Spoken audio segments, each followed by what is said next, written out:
जय गोपीजन गिरिवरधारी जय गोपीजन गिरिवरधारी जय राधुनाथ कुंज बिहारी।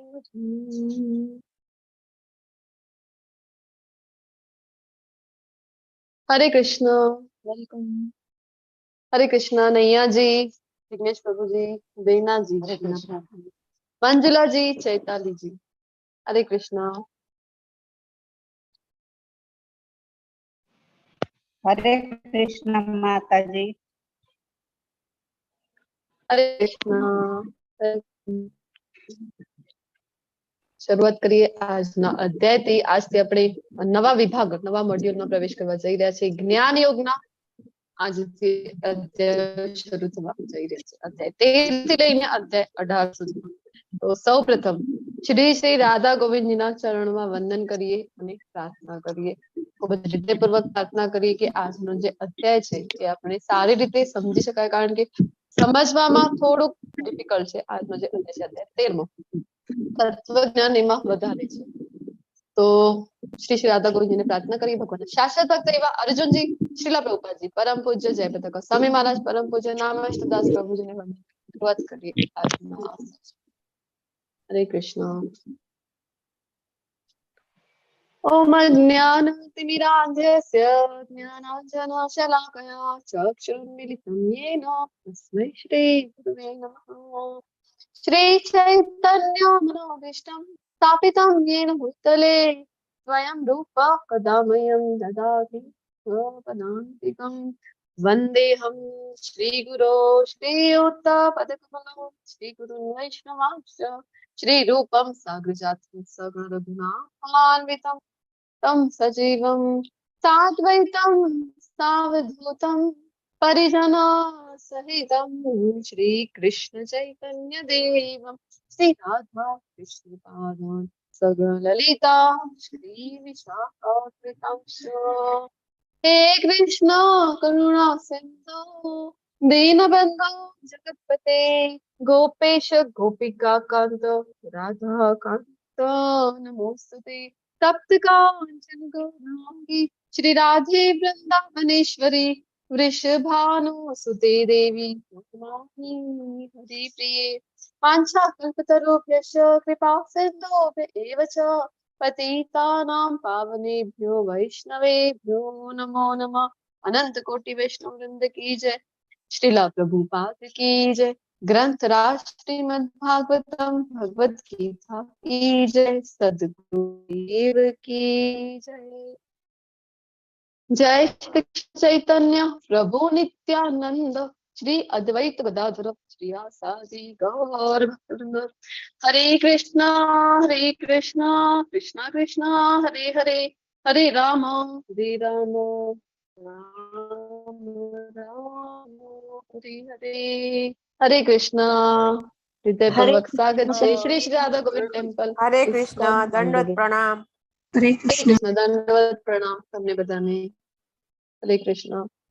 તો શરૂઆત કરીએ નવા વિભાગની આપણે વાત કરી રહ્યા હતા, તો ક્ષેત્ર ક્ષેત્રજ્ઞ વિભાગ યોગ। તો આ અધ્યાયની શરૂઆત કરીને એના પહેલા તમે મને જણાવો કે ક્ષેત્ર એટલે શું? ક્ષેત્ર આપણે બધાએ સાંભળેલું છે, જેનો અર્થ શું થાય છે? શબ્દશ અર્થ જોઈએ ક્ષેત્રનો। ક્ષેત્ર એટલે આપણું શરીર। ઓકે, થેન્ક યુ પ્રભુજી। આ જવાબ ભગવાન આજના અધ્યાયમાં આપવાના છે। સાધારણ ભાષામાં જો આપણે ક્ષેત્રનો અર્થ જોવા જઈએ, શું થાય છે એનો અર્થ? ખેતર। ખેતર, ખેતર હોય છે ને। ક્ષેત્ર, ક્ષેત્ર ઉપરથી આપણે ક્ષેત્રફળ જે આપણે કાઢતા હોઈએ છીએ મેથ્સમાં, તો ક્ષેત્ર એટલે કે ખેતર। તો આપણી પાસે જો ખેતર હોય તો એનું એરિયા કેટલા એરિયામાં એ વિસ્તરેલું છે એના વિશેની જે માહિતી છે એ કોને હોય છે? એની ઓન કોની કરને પાસેની માહિતી? ખેતરના માલિકને. ખેતરના માલિકને, ઓનરને. બીજી કોઈને હોય છે? ગવર્મેન્ટને. ગવર્મેન્ટને પણ માહિતી છે. આપણી પાસે જો ખેતર હોય તો આપણને ખબર હોય છે કે કેટલા એરિયામાં એ વિસ્તરિત છે, શું વાવ્યું હતું, ક્યારે કઈ આપણે વાવણી કરી હતી, એ બધાનું જ્ઞાન આપણા ખેતર વિશેનું આપણને ખબર હોય છે. અને બીજું તો આ બધું ક્યાં આપણને જોવા મળે છે? જે ઇન્ફોર્મેશન છે તો ગવર્મેન્ટ પાસે પણ એની માહિતી હોય છે, સરકાર પાસે એની માહિતી હોય છે. પરંતુ બંનેમાં કઈ ફેર છે કે નહીં? બોલો. આપણે જે આપણા ખેતર વિશે જાણી રહ્યા છે ને ગવર્મેન્ટ જાણી રહી છે, બંને જાણનારા થઈ ગયા ને. તો બંને જાણનારામાં કોઈ ફેર છે? તો એ જાણનારાને ક્ષેત્રજ્ઞ કહેવાય છે, કે ક્ષેત્ર વિશે જે જાણે છે તો એ ક્ષેત્રજ્ઞ. તો બંને ક્ષેત્રજ્ઞ છે, જાણનાર છે, તો કઈ ફેર છે? બંનેમાં ડિફરન્સ છે? હરે કૃષ્ણ માતાજી. આપણે હરે આપણા જ કૃષ્ણ. ખેતરનું આપણને ખબર હોય ત્યારે ગવર્મેન્ટને દરેકના ખેતરનું ખબર હોય છે, દરેકનું ખબર હોય છે. હરી બોલ. યસ ચૈતાલીજી. આપણને કેવળ આપણી પાસે કેટલું ખેતર છે, કેટલા વિસ્તારમાં છે એની માહિતી હોય. બહુમાં બહુ થોડું આજુબાજુ આપણે જોઈએ, આપણા ખેતરથી લગેલા કોઈ ખેતર હોય તો એના વિશે થોડી બહુ માહિતી હોઈ શકે.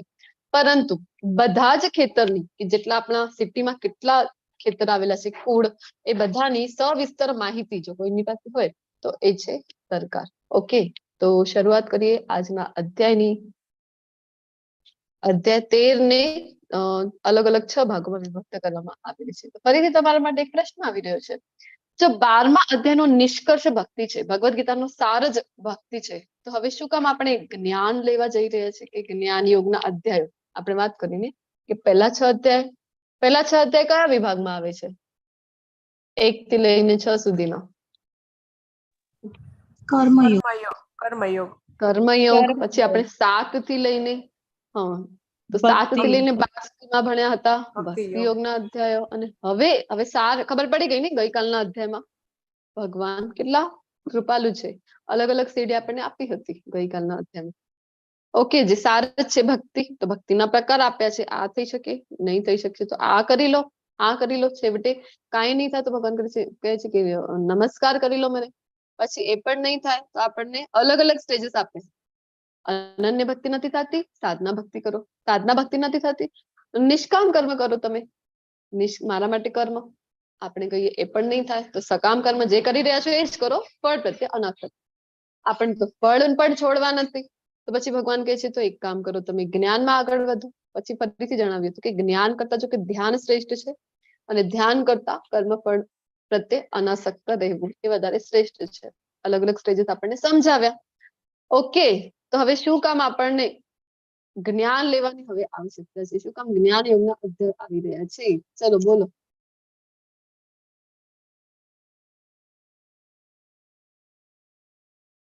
હરે કૃષ્ણ.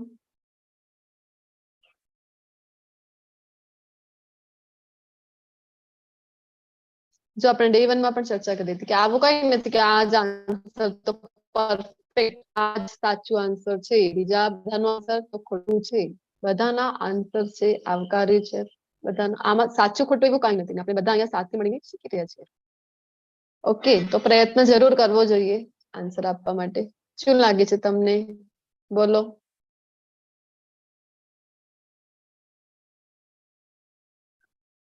કોઈને નથી બોલવું?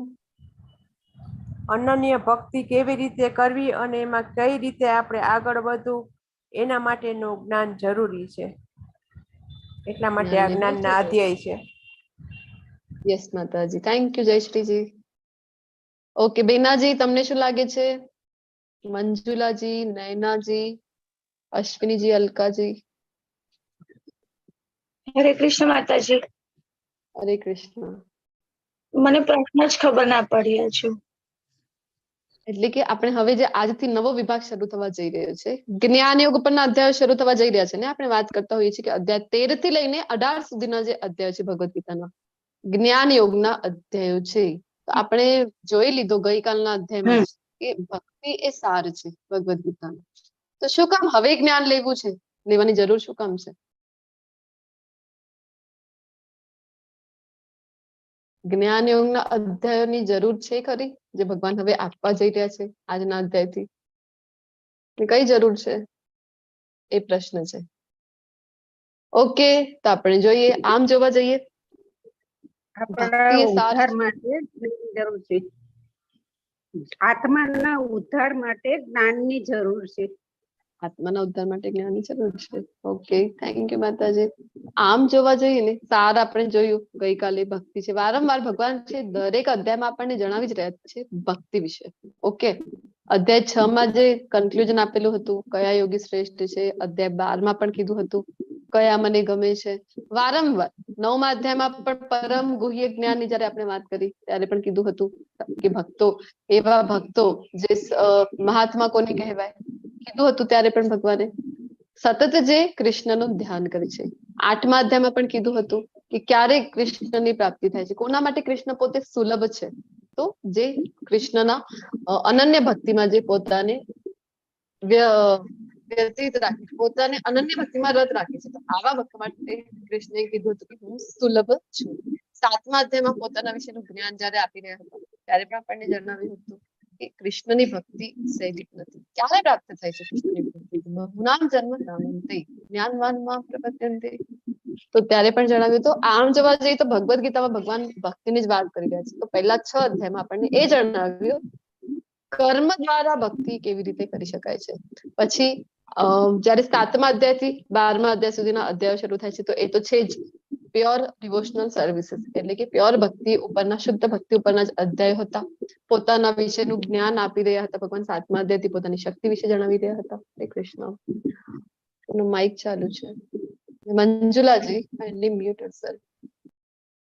તો ભક્તિની જ વાત કરી છે 7મા અધ્યાયથી લઈને 12મા અધ્યાય સુધી. હવે આજના અધ્યાયથી આપણે જોઈશું 13મા અધ્યાયથી 18મા અધ્યાય સુધી. તો જ્ઞાન દ્વારા ભક્તિ કેવી રીતે કરી શકાય છે, તો જ્ઞાન ભક્તિમાં સાધન કેવી રીતે બની શકે છે એના વિશેનું જ્ઞાન છે. એના માટે જ્ઞાન જરૂરી છે અને જ્ઞાનમાં પણ ભક્તિ છે. અહીંયા ભક્તિ યોગમાં તો પ્યોર ભક્તિ જ હતી.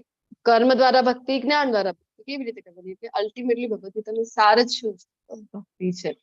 તો જ્ઞાનનો ઉપયોગ જો આપણે ભક્તિ માટે કરીએ કૃષ્ણની, તો એ પણ સાધન બની જાય છે ભક્તિ.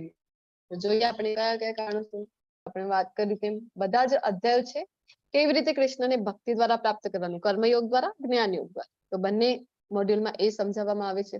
અને 12મા અધ્યાયમાં જો તમને યાદ હશે તો તેષામ અહમ સમુદ્ધરતા મૃત્યુ સંસાર સાગરાત, એક પિક્ચર જોયું હતું, શ્લોક તમને યાદ હશે.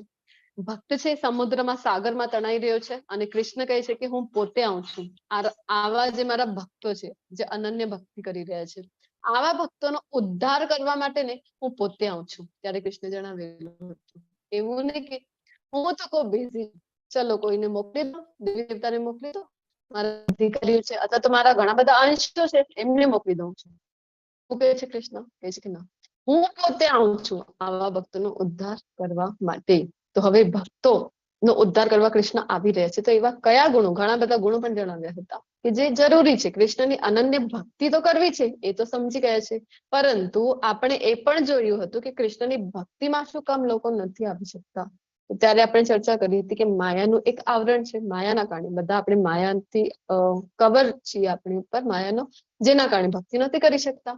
તો આ માયાને કેવી રીતે આપણે અળગું રાખી શકાય અને કૃષ્ણની ભક્તિમાં પોતાને પરોવી શકાય, તો એના માટે જ્ઞાન યોગના અધ્યાયો જરૂરી છે. કે છેલ્લા 6 પ્રકરણો ભૌતિક વિશ્વમાંથી પોતાને બહાર કાઢવા માટે, આજે મટીરિયલિસ્ટિક વર્લ્ડમાં આપણે બધા છીએ, તો અહીંયાથી બહાર કાઢવા માટે દાર્શનિક જ્ઞાન પ્રદાન કરે છે. આપણને બતાવે છે કે કયા ગુણમાં આપણે અવસ્થિત છે, કેવી રીતે આપણે ગુણાતીત અવસ્થા પ્રાપ્ત કરવાની છે. તો એના માટે જ્ઞાન જરૂરી છે. જ્ઞાનનો ઉપયોગ માયાથી અળગા રહેવામાં અને કૃષ્ણ પ્રત્યેના આસક્તિમાં મદદ કરે છે. તેથી જ્યારે આપણા જ્ઞાનનો ઉપયોગ ભક્તિ સાધન તરીકે કરીએ છીએ ત્યારે તે ભક્તિનો જ એક ભાગ બની જાય છે. આ જે જ્ઞાન છે ને ભક્તિનો એક ભાગ બની જાય છે. તો હવે અર્જુનજી પ્રશ્ન પૂછી રહ્યા છે. પ્રશ્નથી શરૂઆત થઈ રહી છે આજના અધ્યાય. અર્જુન ઉવાચ પ્રકૃતિમ પુરુષમ ચૈવ ક્ષેત્રમ ક્ષેત્રજ્ઞમેવ ચ એતદ્ વેદિતુમ ઈચ્છામિ જ્ઞાનમ જ્ઞેયમ ચ કેશવ. હે કેશવ કહીને બોલાવી રહ્યા છે. તો કેશવ શું કામ કહીને બોલાવે છે અહીંયા અર્જુનજી કૃષ્ણને? બોલો. કેશુ નામના રાક્ષસનો વધ કર્યો હતો એટલે અહીંયા કૃષ્ણનું નામ કેશવ બોલે છે. હા, તો ઘણા બધા નામો છે ને કૃષ્ણના. ઋષિકેશ, માધવ, બીજા કોઈ નામથી નથી બોલાવી રહ્યા અહીંયા. અને કેશવ કહીને જ બોલાવે છે. શું કામ?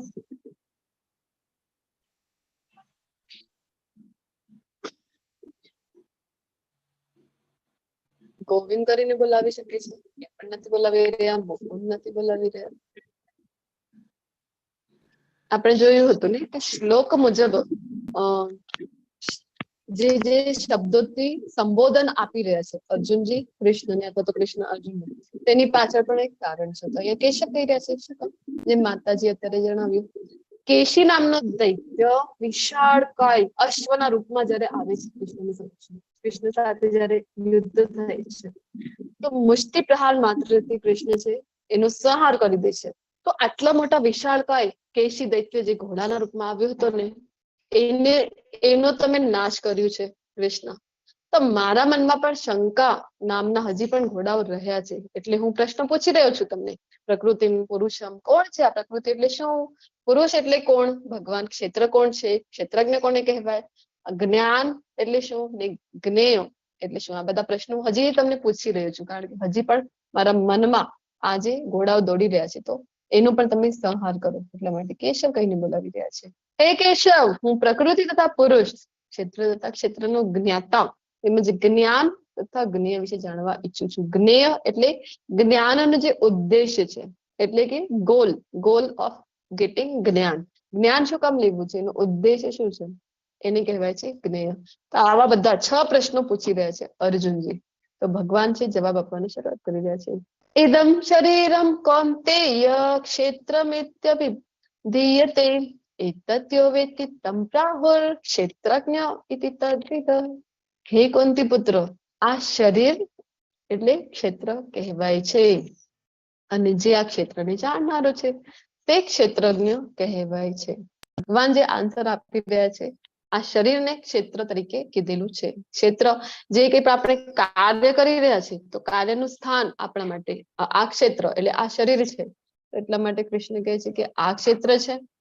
અને જે કોઈ પણ આને જાણનાર છે, કેટલા છે બોલો? આ શરીર રૂપી ક્ષેત્ર ને જાણનારા કેટલા છે, ને કોણ કોણ છે?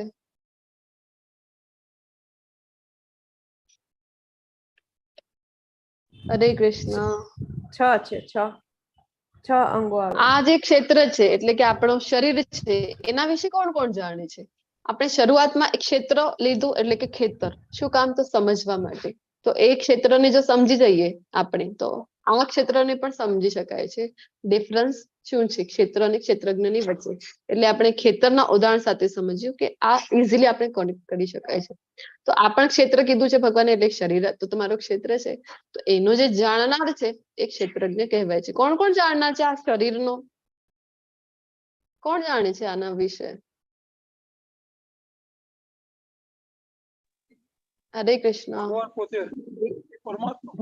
ભૌતિક શરીર અને સૂક્ષ્મ શરીર બે છે. ભૌતિક શરીર હા, પણ એ પ્રશ્ન આપણો એ છે કે આ શરીર વિશે જાણનાર કોણ છે? પરમાત્મા ભગવાન પોતે. જ્ઞાતા ભગવાન પોતે છે, પ્રભુજી કહી રહ્યા છે. ઓકે.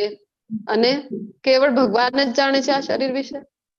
આપણા શરીરનો આપણે જાણીએ છીએ અને બધાનો ભગવાન જાણે છે. એક્ઝેક્ટલી. તો ક્ષેત્રજ્ઞ કેટલા થાય ટોટલ? 2 જણા, આપણે ને આપણા ભગવાન. બે. જે આપણે શરૂઆતનું એક્ઝામ્પલ યાદ કરો, ખેતરવાળું. 2 હતા, એમાં પણ જાણનાર. અહીંયા પણ 2 છે. કોણ કોણ? એક તો આપણે પોતે આત્મા સ્વરૂપે આપણા શરીર વિશે જાણી રહ્યા છે. બીજા પરમાત્મા સ્વરૂપે જે કૃષ્ણ અંદર બેઠેલા છે હૃદયમાં. તો એ બંને ક્ષેત્રજ્ઞ છે, પરંતુ ડિફરન્સ કયો છે બોલો બંનેમાં? બંને ક્ષેત્રજ્ઞ છે, તો ડિફરન્સ કયો કયો છે? એક ભૌતિક ક્ષેત્ર અને આત્મા. જે સૂક્ષ્મ. બે ક્ષેત્રજ્ઞ એટલે ક્ષેત્ર વિશે જાણનારા છે, એટલે કે આપણે જાણીએ છીએ આપણા શરીર વિશે અને પરમાત્મા પણ જાણે છે આપણા શરીર વિશે. તો આપણા એટલે આત્મા અને પરમાત્મામાં કઈ ડિફરન્સ છે ખરું જાણવામાં? શરૂઆતનું એક્ઝામ્પલ યાદ કરો. આપણા આપણે શરીરનું ખેતરવાડી સુખ લીધું. અને સુખ આપણે જાણી શકીએ છીએ, પણ શરીરની અંદરનું જે થઈ રહ્યું છે એ ભગવાનને આપણા પરમાત્માને ખબર પડે છે. Yes Chetaliji, exactly. આપણે જાણનાર છે કેવા છીએ આપણે? તો આપણે એક અંશમાં જાણીએ છીએ, એક લિમિટેશન છે કે આપણે જે જાણીએ છીએ એમાં આંશિક રીતે આપણે આપણા શરીર વિશે જાણીએ છીએ કે મને શું થઈ, કેવી અનુભૂતિ થઈ રહી છે, કોઈ દુઃખ થઈ રહ્યું છે, સુખ થઈ રહ્યું છે, ભૂખ લાગી છે, તરસ લાગી છે. તો આવું બધું આપણે થાકી ગયા છીએ, માથું દુખે છે, પેટ દુખે છે, આવું બધું આપણે પોતાના શરીર વિશે જાણી શકાય છે, પરંતુ આંશિક રીતે. કારણ કે ચેતાલીજી અત્યારે આપણને જણાવ્યું તેમ આપણા શરીરની અંદર ઇન્ટરનલ ઓર્ગન્સની જે સિસ્ટમ છે, તો કેટલી બધી સિસ્ટમ છે અંદર, જે ડાયજેસ્ટિવ સિસ્ટમ છે, પછી જે આપણે ખાઈ રહ્યા છે એને પચાવવાથી લઈને જે ડાયજેસ્ટિવ સિસ્ટમમાં કામ ચાલે છે, પછી શ્વાસ લઈ રહ્યા છે આપણે, તો શ્વાસ લેતા હોઈએ પછી એનાથી શું થાય છે? કાર્બન ડાયોક્સાઇડ ને અલગ કરી દેવામાં આવે છે, ઓક્સિજન ને અલગ, પછી બ્લડમાં એને મિક્સ કરી દેવામાં આવે છે. કેટલી બધી જાતની અંદર શરીરના પ્રક્રિયાઓ ચાલુ હોય છે. એ બધું આપણે જાણીએ છીએ આપણા શરીર વિશે. આપણને ખબર છે કેટલા શ્વાસ લીધા આજના દિવસમાં, મારે કેટલા શ્વાસ લેવાના હતા, ચલો આટલા આટલા હજાર શ્વાસ મારે લેવાના હતા, પરંતુ અત્યારે તો એટલા જ લીધા છે મેં, એટલા શ્વાસ તો લેવાના બાકી છે, ચલો ચલો જલ્દી જલ્દી લઈ લો. આવું આપણે કરતા હોઈએ છીએ? નથી કરતા. આપણને ખબર નથી કેટલા શ્વાસ લઈ રહ્યા છે, બધું ઓટોમેટિક, એટલે આપણા હાથમાં નથી, આપણે કંટ્રોલની બહારની આ બધી પ્રક્રિયાઓ છે, એમાં આપણે જાણતા નથી, કઈ કરી શકતા નથી. હરે કૃષ્ણ મંજુલાજી, નૈનાજી, એની મ્યુટ યોરસેલ્ફ. તો આપણે આપણા શરીર વિશે જાણીએ છીએ, પરંતુ આંશિક રીતે. પરંતુ પરમાત્મા સ્વરૂપે જે કૃષ્ણ અંદર વિરાજમાન છે એ આપણા શરીર વિશે બધું જ જાણે છે, આપણા મન વિશે પણ એ જાણે છે. જો તમારા વિશે હું જાણી શકીશ, તમારા મનમાં શું ચાલી રહ્યું છે એ તો હું ક્યારેય જાણી શકીશ નહીં, પરંતુ કૃષ્ણ છે એ બધાના મનનું જાણે છે. કૃષ્ણ જાણે છે કે અત્યારે જો કેટલો ટાઈમ થઈ ગયો છે, અત્યારે તો આપણે બસ પહેલા ને બીજા શ્લોકમાં છે, હવે ક્યારે ક્લાસ પૂરો થશે, 1 કલાકમાં થશે કે નહીં, જે કંઈ પણ તમારા મનમાં આવી રહ્યું છે બધું જ કૃષ્ણ જાણે છે, આપણે જાણી શકતા નથી. બધાના મનની વાત, અંદર શરીરની ઇન્ટરનલ ઓર્ગન્સની વાત કૃષ્ણ જાણી શકે છે. તો આ ફરક છે, આ બંને ક્ષેત્રજ્ઞ છે, આપણે પોતે પણ ને કૃષ્ણ પણ, પરંતુ આપણે આપણા શરીર વિશે અને એ પણ આંશિક રીતે જ જાણીએ છીએ, પૂર્ણ રીતે જાણતા નથી. જ્યારે કૃષ્ણ છે તો એ પૂર્ણ રીતે જાણે છે અને બધાના જ ક્ષેત્રજ્ઞ છે, બધા જીવ માત્ર 84 લાખ યોનિઓ છે, તો બધાના વિશે એ જાણનારા છે, ક્ષેત્રજ્ઞ છે. તો 6 પ્રશ્નો 6 ઉત્તર કૃષ્ણ આપી રહ્યા છે આજના અધ્યાયમાં. પ્રકૃતિ એટલે શું? તો ભગવાન કહે છે ભૌતિક પ્રકૃતિ. આપણે જયારે ભગવદ ગીતાના કોર્સની શરૂઆત કરી ત્યારે જોઈ ગયા કે 5 વિષયનું જ્ઞાન આ કોર્સમાં આપણે લેવાના છીએ. હરે કૃષ્ણ.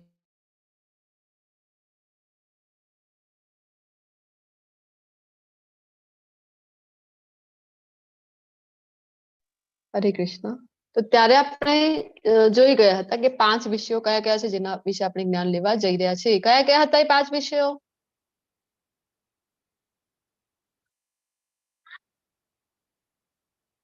કયા કયા હતા? ભગવાન, પ્રકૃતિ, જીવ, કાળ, સમય. કાળ અને સમય. 5મો હતો કર્મ. કર્મ. કાળમાં જ 2 ભાગ આપણે જોયું હતું કે કાળ 2 પ્રકારના છે, એક તો સમય, સમયની ગણના 4થા અધ્યાયમાં જે ભણી ગયા, અને એક કાળ એટલે કે મૃત્યુ રૂપી જે કૃષ્ણ 11મા અધ્યાયમાં બતાવી રહ્યા હતા વિશ્વ રૂપમાં, કાલોસ્મી એ વાળું કાળ. તો આવી રીતે કાળના 2 પ્રકાર જોઈ ગયા છે. ભગવાન વિશે તો આપણે આખી ભગવદ ગીતામાં જ જોઈ રહ્યા છીએ. જીવ એટલે આપણે તો શરીર નથી, આત્મા છે, બીજા જ અધ્યાયમાં જોઈ ગયા હતા. કર્મના 2 અધ્યાય ભણી ગયા હતા, કર્મયોગ 3જો અને 5મો.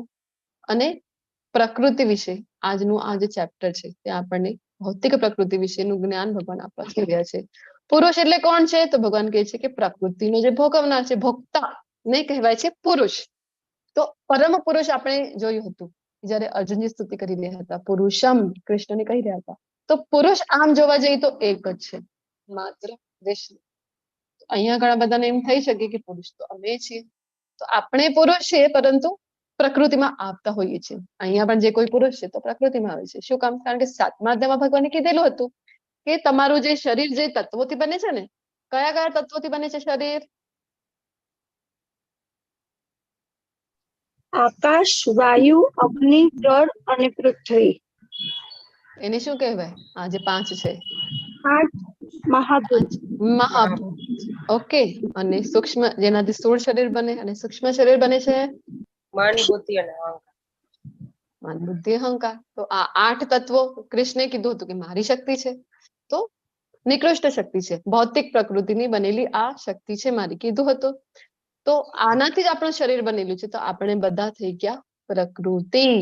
તો નાના એવા ભોગતા આપણે પણ છીએ, તો નાના એવા પુરુષ કહી શકાય, પરંતુ પરમ પુરુષ છે એ કૃષ્ણ છે, પ્રકૃતિનો ભોગવનાર. અહીંયા કહી રહ્યા છે એને પુરુષ કહેવાય.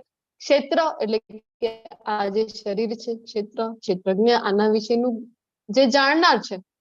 તો શરીરમાં જે આપણી આત્મા રહેલી છે એ અને પરમાત્મા જે બધાના શરીરના જાણનાર છે. પરમ જ્ઞાનમ એટલે જ્ઞાન શું છે? તો ક્ષેત્ર અને ક્ષેત્રજ્ઞ ને સમજવું. આ શરીર અને શરીરનો, આ શરીર આપણી પાસે, જો આપણે ભક્તિની વાત કરી રહ્યા હતા તો આ શરીરથી જ ભક્તિ થશે ને, કારણ કે આ સાધન છે આપણી પાસે. શરીર રૂપી સાધનમાં આપણે બધા છીએ, ઇન્સ્ટ્રુમેન્ટ છે આપણી પાસે. તો એટલે આ સાધન વિશે પણ જ્ઞાન હોવું જરૂરી છે. એટલે આપણે આ જ્ઞાન યોગના અધ્યાયમાં ભણી રહ્યા છીએ આ શરીર વિશે. ક્ષેત્ર અને ક્ષેત્રજ્ઞને સમજવું એ થઈ ગયું જ્ઞાન. જે ક્ષેત્રના જાણનાર છે એના વિશે સમજવું કે આપણે આત્મા છીએ, આત્માની સાથે પરમાત્મા પણ છે, તો બંનેમાં ફરક છે. એ બધું જાણવું જ્ઞાન છે. અને જ્ઞેય એટલે જ્ઞાનનો જે ધ્યેય છે, ઉદ્દેશ્ય છે, ગોલ છે, લક્ષ્ય છે. તો શું છે જ્ઞાનનો જે ધ્યેય છે? એ પરમાત્મા વિશે જાણવું એ જ્ઞાનનો અલ્ટિમેટ ગોલ છે. ઓકે, તો આ તફાવત આપણે અત્યારે જોઈ ગયા છીએ. આગળ વધીએ. હે ભારત, તારે જાણવું જોઈએ કે હું પણ સર્વ શરીરોનો જ્ઞાતા છું, જે કૃષ્ણ જણાવી રહ્યા છે. અને આ શરીર તથા તેના જ્ઞાતાને જાણી લેવાની જ જ્ઞાન કહેવામાં આવે છે. આ મારું મંતવ્ય છે. ચેતનાની અલગ અલગ અવસ્થા હોય છે. આપણે જે ચેતના છે ને ખૂબ મહત્વની છે ચેતના. તો એની અલગ અલગ અવસ્થા હોય છે. તો 4 મુખ્ય અવસ્થાઓ છે. કઈ કઈ છે? બોલો. આ પિક્ચરમાં જોઈને પણ થોડું બહુ તમને ખ્યાલ આવી જશે. કઈ કઈ અવસ્થા છે?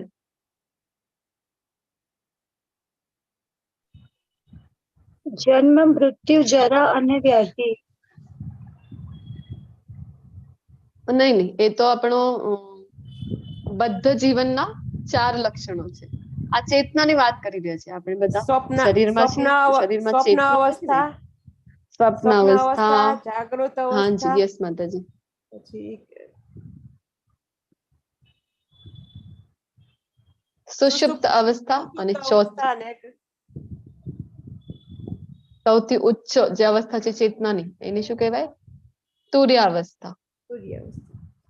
જાગૃત અવસ્થા એટલે બધાને ખ્યાલ છે. જાગૃત અવસ્થા એટલે આપણે જાગી રહ્યા છે, તો સભાન છીએ. આપણે આજુબાજુ જે કંઈ પણ થઈ રહ્યું છે એના વિશે, હરે કૃષ્ણ, એના વિશે જે આપણે જાણી રહ્યા છે, તો આપણને ખબર છે જે ચાલી રહ્યું છે આજુબાજુ, તો એને કહેવાય છે જાગૃત અવસ્થા. પછી આવે છે સ્વપ્ન અવસ્થા. જયારે આપણે સૂતા હોઈએ ઊંઘમાં આવે છે એક સ્વપ્ન અવસ્થા. તો આપણે જે સ્વપ્ન જોતા હોઈએ છીએ ઊંઘમાં, આપણને ખબર હોય છે કે કયા સ્વપ્ન જોયા, શું જોયું સ્વપ્નમાં, સ્વપ્ન અવસ્થા. પછી એક અવસ્થા આવે છે જયારે આપણે ઊંઘમાં હોઈએ ત્યારે,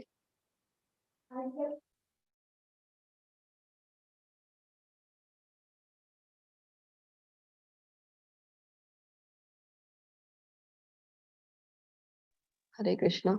તો એક અવસ્થા જયારે સૂતા હોઈએ ત્યારે એવી આવે છે કે આપણને સ્વપ્નમાં જે જોયું એ પણ આપણને યાદ રહેતું નથી. તો એને કહેવાય છે સુષુપ્ત અવસ્થા. જયારે આપણી ચેતના ન ની બરાબર થાય છે, આપણને કઈ યાદ નથી રહેતું. પછી સૌથી હાયર જે અવસ્થા છે એને કહેવાય છે આધ્યાત્મિક લેવલની, તો એને કહેવાય છે તુર્ય અવસ્થા. જયારે આપણે સ્પિરિચ્યુઅલ એક્ટિવિટીઝ કરી રહ્યા છીએ, તો ત્યારે આપણી જે ચેતનાની અવસ્થા હોય છે ખૂબ જ ઉચ્ચ અવસ્થા હોય છે, તો એને કહેવાય છે તુર્ય અવસ્થા. તો જો અહીંયા ક્ષેત્ર એટલે ખેતર, અને એક ફેન્સિંગ જેવું દેખાઈ રહ્યું છે ને, તો એની આ પાર એક માણસ ઉભો છે જે પોતાના ખેતરને નિહાળી રહ્યો છે ને જાણે ખેતર છે. બહુમાં બહુ તો બાજુવાળાના ખેતર વિશેનું જાણી રહ્યો છે કે એને કઈ મોટા ધાર છે એ આવ્યા છે પોતાના ખેતરમાં, એના વિશે થોડી બાજુવાળા, પરંતુ બધાના ખેતરનું તો જ્ઞાન એને હોઈ શકે નહીં. તો કોણ જાણે છે બધાના ખેતર વિશે? તો ઉપર તમને દેખાઈ રહ્યા હશે પરમાત્મા ના દર્શન સૂર્યના રૂપમાં. એ પરમાત્મા છે જે સૌના જાણનાર છે. એને કહેવાય છે આપણે જે જાણીએ લોકલ નો અર્થ કે એક અમુક એરિયા સુધીનો જ આપણને ખબર છે, અને પરમાત્મા છે કેવા છે? તો યુનિવર્સલ નોઅર, જે બધાના જ વિશે જાણે છે.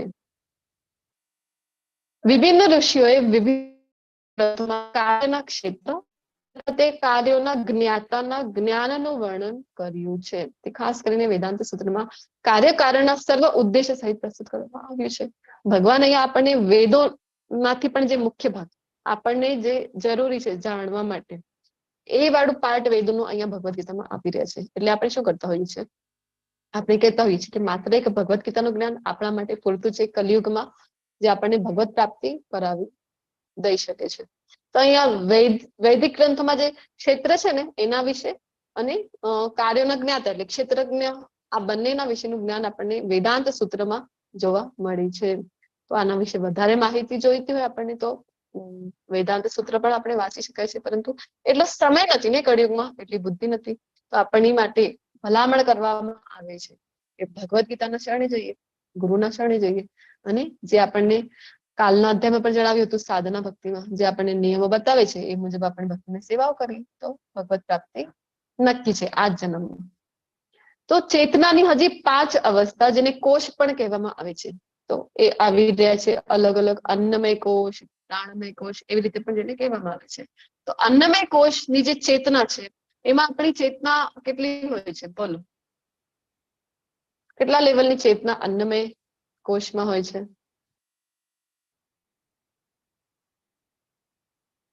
હરે કૃષ્ણ. ખૂબ જ અલ્પ પ્રમાણમાં.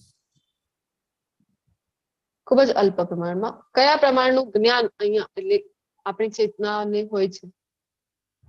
નામ જ છે એનું અન્નમય, એટલે માત્ર ખાવું ને પીવું ને, ખાવું પીવું ને શું, બસ ખાવું પીવું શું એટલું જ. જે પશુઓ સમાન પશુઓને હોય છે ને એવી જે ચેતનાની લેવલ છે કે માત્ર ખાવાનું મળી જાય 2 વખતનું, અને ભોજનમાં જ ઘણા બધા લોકોને અન્નમાં જ બ્રહ્મના જે દર્શન થઈ જતા હોય છે. આટલા જ લેવલની જે ચેતના છે તો અન્નમય ચેતના જેને કહેવામાં આવી છે. અન્નમય કોષ કોરોના કાળમાં આપણે જેનો અનુભવ કરેલું છે.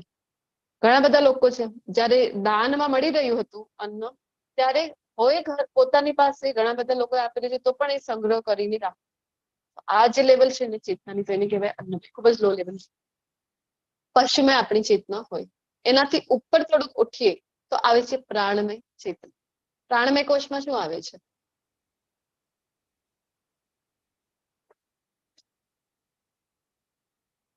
પ્રાણમય ચેતના એટલે કે ભોજનની સાથે સાથે થોડું ઘણું મારી પાસે ઘર પણ મારું સારું મને મળી જાય રહેવા માટે, બેંક બેલેન્સ પણ હોય, થોડુંક મિત્રો સારા હોય, આવી જે ચેતના છે થોડીક હાયર લેવલની, તો એને કહેવાય છે પ્રાણમય ચેતના. પછી એનાથી થોડુંક ઉપર ઉઠીએ તો આવી રહ્યું છે જ્ઞાનમય કોષ, મનોમય કોષ પણ જેને કહેવાય છે. આમાં ચેતનાની લેવલ કેટલી હોય છે આપણી?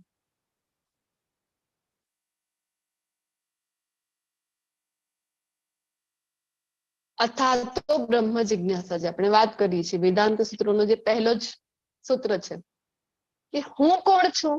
જયારે આપણને આ પ્રશ્ન થવા માંડે, આજકાલ તો જોઈએ છે કોઈને પ્રશ્ન નથી થતા, શું કામ આ માનવ દેહ મળેલું છે, આનું ગોલ શું છે, આવા પ્રશ્નો પણ આપણને થતા નથી. તો આ જો પ્રશ્નો આપણને થાય, હું કોણ છું એ જાણવાનો પ્રયત્ન કરીએ તો એને કહેવાય છે જ્ઞાનમય કોષ. ભગવદ ગીતાના શરણે આવી આપણે, એના પહેલા આપણી જે ચેતના છે ને નીચેના 2 લેવલમાં હોય છે, અન્નમય અને પ્રાણમય. જયારે ભગવદ ગીતાના શરણે આવ્યા છે તો જ્ઞાનમય સુધી તો પહોંચ્યા છે, કારણ કે મનમાં ઈચ્છા તો જાગૃત કરી, હું કોણ છું એ જાણવાની, પરમાત્મા કોણ છે એ જાણવાની, તો જ્ઞાનમય કોષ. પછી જયારે પ્રાપ્ત કરી લઈએ આ જે જ્ઞાન છે, કૃષ્ણ વિશેનું વિજ્ઞાન આપણે પ્રાપ્ત કરી લઈએ કે હું આ શરીર નથી, હું આત્મા છું, અને આત્માની સાથે સાથે પરમાત્મા પણ આ શરીરમાં છે, કૃષ્ણ પણ છે, અને મારું કૃષ્ણની સાથે સંબંધ શું છે? કૃષ્ણ શક્તિમાન છે, હું એમની શક્તિ છું. આપણે કઈ શક્તિ છે ભગવાનની? 7મા અધ્યાયમાં ભણ્યા હતા, જીવાત્માઓની બનેલી કઈ શક્તિ કીધી હતી ભગવાન? બે પ્રકારની શક્તિ વિશે આપણે સાતમા અધ્યાયમાં પરાશક્તિ પરા. અને અપરાશક્તિ. તો ભૌતિક પ્રકૃતિની બનેલી અપરા છે અને આપણે જે જીવાત્માઓની બનેલી છે એ છે પરાશક્તિ. ઓકે, તો કૃષ્ણ છે શક્તિમાન છે અને હું એમની શક્તિ છું. તો શક્તિનું કામ શું છે? શક્તિમાનની સેવા કરવી. એ જયારે જાણી જઈએ કૃષ્ણ છે એ અંશી છે અને આપણે એના અંશ છીએ, તો આપણું કામ છે કે સ્વામી છે તો એનું સેવા કરવી એ આપણું કામ છે. એ જયારે જાણી જઈએ તો એને કહેવાય વિજ્ઞાનમય કોશ. પછી એના કરતા પણ ઉચ્ચ, સૌથી ઉચ્ચ લેવલની જે ચેતનાની અવસ્થા છે કઈ છે? તો આનંદમય કોશ. જ્યારે 9મા અધ્યાયમાં આપણે ભણી ગયા પરમ ગુહ્ય જ્ઞાન કયું હતું?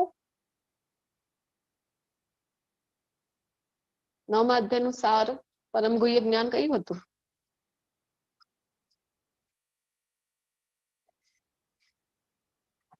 હરે કૃષ્ણ. ભૂલાઈ ગયું બધાને?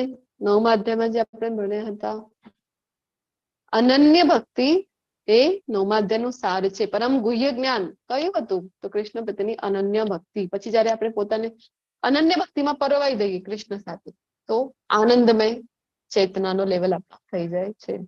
કારણ કે જો કૃષ્ણ જ સચિત અને આનંદ છે તો આનંદની અનુભૂતિ આપણને ક્યારે થશે? જયારે આપણે કૃષ્ણના શરણે જઈશું. કૃષ્ણના આપણે અંશ છીએ ને, તો કૃષ્ણથી જુદા થઈને આપણે ક્યારે પણ આનંદની પ્રાપ્તિ કરી શકીશું નહીં. તો હવે કૃષ્ણ છે ને આપણને બતાવે છે એનાટોમી, જ્ઞાન આપવા જઈ રહ્યા છે. આ શરીર કેવી રીતે બનેલું છે? તો કહે છે કે પંચમહાભૂત. કયા છે પંચમહાભૂત? ચલો ફટાફટ બોલી જાઓ.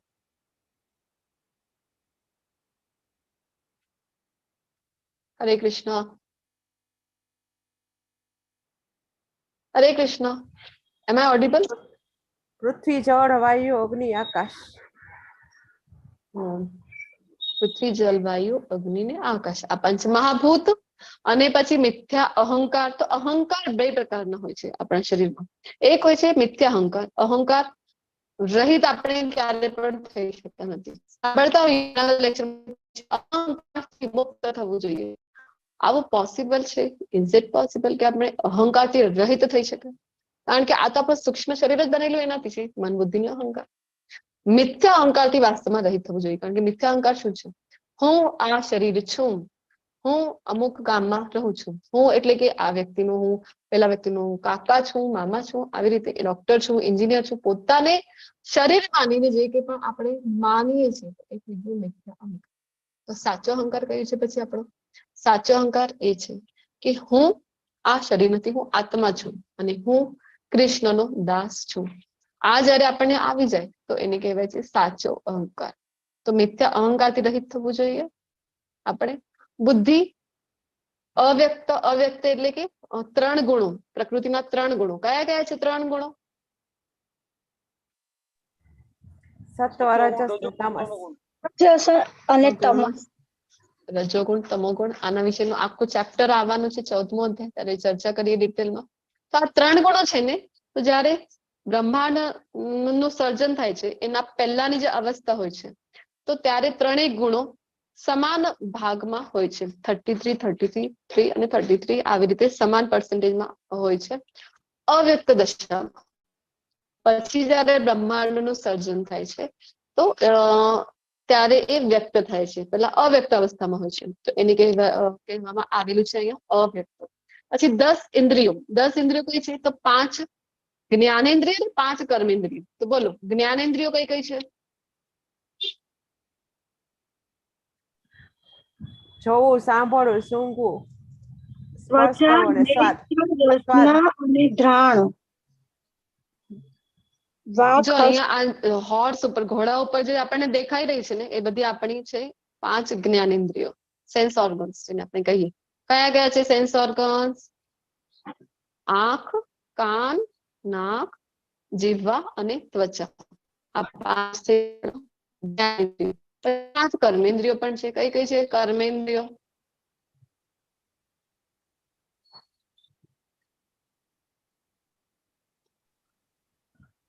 કર્મેન્દ્રિયો કઈ કઈ છે? આ વિષય થઈ ગયો ઇન્દ્રિયોના, જે આગળ આવી રહ્યા છે કે 5 ઇન્દ્રિયોના વિષયો. કર્મેન્દ્રિયો કઈ છે? જેના દ્વારા કર્મ કરીએ આપણે, એ કર્મેન્દ્રિયો થઈ ગઈ. એના દ્વારા સેન્સ થાય છે, જ્ઞાન થાય છે. તો જ્ઞાનેન્દ્રિયો અને કર્મેન્દ્રિય એટલે કે હાથ, પગ, મોઢું અને ગુદા અને ઉપસ્થ, આ 5 થઈ ગયા આપણા કર્મેન્દ્રિયો. પછી આગળ જે આવી રહ્યા છે 5 ઇન્દ્રિયોના વિષયો, તો તમે જે કહી રહ્યા છો ને, જોવું, સાંભળવું, એટલે કે શબ્દ, સ્પર્શ, રૂપ, રસ અને ગંધ, કે જ્ઞાનેન્દ્રિયો દ્વારા જે કામ કરીએ, આંખો દ્વારા જોતા હોઈએ છીએ આપણે, તો એને કહેવાય છે રૂપ. તો આ જે થઈ ગયું ઇન્દ્રિયનો વિષયો. ઓકે, જીવા છે આપણી પાસે, તો એના દ્વારા આપણે રસ, સ્વાદ લેતા હોઈએ છીએ, તો એ થઈ ગયો ઇન્દ્રિયના વિષયો. તો આવી રીતે 5 ઇન્દ્રિય વિષયો છે, જોવું, સાંભળવું, તમે કહી રહ્યા છો એ. પછી ઈચ્છા બધામાં હોય છે, આપણા બધાની અંદર ઈચ્છા છે, દ્વેષ પણ છે, સુખ દુઃખ, ક્યારેક સુખની અનુભૂતિ થઈ રહી છે, ક્યારેક દુઃખની. સંઘાત એટલે કે સંઘર્ષ જે આપણે કરતા હોઈએ છીએ સતત આ ભૌતિક પ્રકૃતિ સાથે. ચેતના તથા અને ધૈર્ય, આ સર્વને સંક્ષેપમાં કાર્યોના ક્ષેત્ર તથા તેમની આંતરક્રિયાઓ એટલે કે વિકાર કહેવામાં આવે છે. શરીર વિશે જણાવી રહ્યા છે. તો આ જો ચેરિયટ ઓફ ધ બોડી, એના વિશે આપણે પહેલા પણ ચર્ચા કરી હતી. કઠોપનિષદનો એક શ્લોક છે, જેના રેફરન્સમાં આપણને પ્રભુપાદજી સમજાવે છે કે રથ, શરીર રૂપી જે રથ છે એના વિશે. તો 5 સેન્સીસ છે, એટલે કે 5 જ્ઞાનેન્દ્રિયો છે, એને ઘોડાઓ સાથે સરખાવવામાં આવ્યું છે.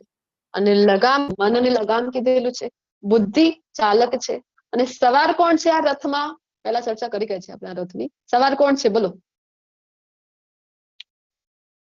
વ્હાઈટ કપડામાં અહીંયા જે સવાર બેઠા છે ને રથની અંદર, કોણ છે એ? કોણ છે? આત્મા.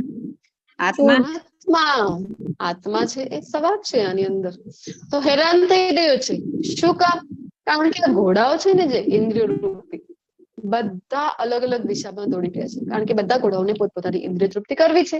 આંખને કંઈક સારું જોવું છે. સારું એટલે મટીરિયલિસ્ટિક વર્લ્ડમાં ભોગવવાની જે આપણી પ્રવૃત્તિ છે, ઇન્દ્રિય તૃપ્તિની જે પ્રવૃત્તિ છે. આંખ છે તો મારે આ સિરિયલ જોવી છે અને મારે આ મૂવી જોવી છે, આવી રીતે. પછી નાકને કંઈક સૂંઘવું છે, પછી કાનોને કંઈક સાંભળવું છે, આવી રીતે. સૌથી મુશ્કેલ જે ઇન્દ્રિય છે, જેને જીતવી અત્યંત દુષ્કર છે, એ છે જીભ. અડધી રાત્રે આપણને ઇન્દ્રિય તૃપ્તિની ઈચ્છા થઈ જાય કે ના, અત્યારે તો મને પિઝા જ ખાવું છે, તો હવે પિઝા મને ક્યાં મળશે? આવી રીતે જો આપણે વિચારવા લાગી જઈએ. શું કામ? કારણ કે ઇન્દ્રિયો આપણા કંટ્રોલમાં નથી. ઇન્દ્રિયોને બસ ઇન્દ્રિય તૃપ્તિ કરવી છે. તો મન જે લગામ છે એને ઓર્ડર આપવામાં આવે છે ઇન્દ્રિયો દ્વારા કે મને અત્યારે ને પિઝા ખાવાનું મન થઈ રહ્યું છે. તો મન કહે છે કે હા, સારી વાત છે, પિઝા આ સિઝનમાં તો થાય ને, ચટપટું ખાવાનું મન, સારું છે, ચલો આપણે ને બુદ્ધિને કામ ઉપર લગાવી દઈએ. બુદ્ધિને કહીએ, બુદ્ધિને મન કહે છે કે જો આ જીભાને તો ઈચ્છા થઈ રહી છે પિઝા ખાવાની, કઈક વ્યવસ્થા કરો. તો બુદ્ધિ, કારણ કે બુદ્ધિ 2 પ્રકારની હોય છે, આપણે ચર્ચા કરી હતી. કઈ કઈ છે 2 પ્રકારની બુદ્ધિઓ? બોલો. પહેલો પ્રકાર કયો હતો?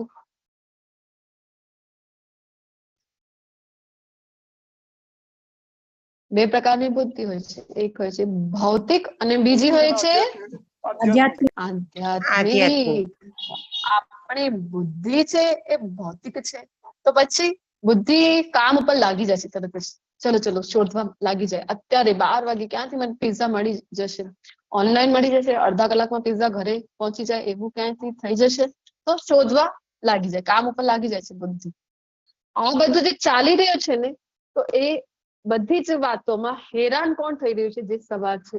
કારણ કે બધા ઘોડાઓ અલગ અલગ દિશામાં જાય, તો વિચાર કરો કે ચાલકની જે સવાર છે એની પરિસ્થિતિ કેવી થશે? ખૂબ હેરાન થશે. તેમ વે આત્મા હેરાન થાય છે. કેવી રીતે હેરાન થાય છે? તો વારંવાર આપણને આ જન્મ મૃત્યુમાં ફસાવવું પડે છે. આવી રીતે આત્મા હેરાન થાય છે. તો આત્મા જો સ્ટ્રોંગ હોય તો પછી એ બુદ્ધિને આદેશ આપે છે, ઓ ભાઈ બુદ્ધિ, અડધી રાત્રે પિઝા ન ખવાય, હેરાન થઈ જવાય પછી તો પછી બુદ્ધિ છે ને એ લગામ, મન રૂપી જે લગામ છે એને ખેંચી દે કે ના ના, અત્યારે પિઝા ખવાય નહીં. આટલી મોડી રાત્રે જો આપણે પિઝા ખાઈએ તો સવારે આપણાથી વહેલું ઉઠાય પણ નહીં, મંગલા આરતી આપણી મિસ થઈ જાય. અને બીજું એ હેલ્થ બગડી જશે, તો આપણે નહીં, અત્યારે પિઝા ખવાય નહીં. જો કે ભક્તિમાં આવ્યા છે, બુદ્ધિ આધ્યાત્મિક થઈ છે, તો પિઝા ખાવાનું મન આપણને થતું જ નથી. તો ભક્તો છે જે કૃષ્ણને ભોગમાં લાગતું નથી એવી વસ્તુઓ પોતે જ ત્યાગ કરી દે છે. ઓકે, તો પછી જો આપણે બુદ્ધિ આધ્યાત્મિક થઈ જાય તો મનને એ ખેંચી લે છે, લગામ, મન રૂપી લગામને ખેંચી લે. પછી મન રૂપી લગામ ખેંચી ગઈ છે તો બધા ઘોડાઓ એક લાઈનમાં ચાલે છે. તો જરૂર એક લાઈનમાં ઘોડા, લગામ અને ચાલક આ બધા એક લાઈનમાં હશે તો આત્મા હેરાન થશે નહીં. પણ જરૂરી છે આત્માને સ્ટ્રોંગ કરવાની. આત્મા સ્ટ્રોંગ ક્યારે થશે? તો હજી એક સુંદર ઉદાહરણ આવી રહ્યું છે. બોલો. એક રાજા હતો ને, તો એક રાજાએ ખૂબ સુંદર પાંજરું બનાવ્યું. એની અંદર એક પક્ષી રાખ્યું. એ પક્ષી માટે આટલી સુંદર વ્યવસ્થા કરી, પાંજરાને શણગાર્યું, હીરા, માણેક, મોતી બધાથી શણગાર્યું. એટલી સ્વચ્છતા અને ખૂબ સુંદર ત્યાં મ્યુઝિક પણ વગાડવામાં આવે છે, જે મનને ખૂબ પ્રફુલ્લિત કરે. એવા ફવારાઓ આજુબાજુ લાગેલા છે, બધી જ વ્યવસ્થા. તો પણ એ પક્ષી છે ને મરી જાય છે. શું કારણ છે કે પક્ષી મરી ગયું?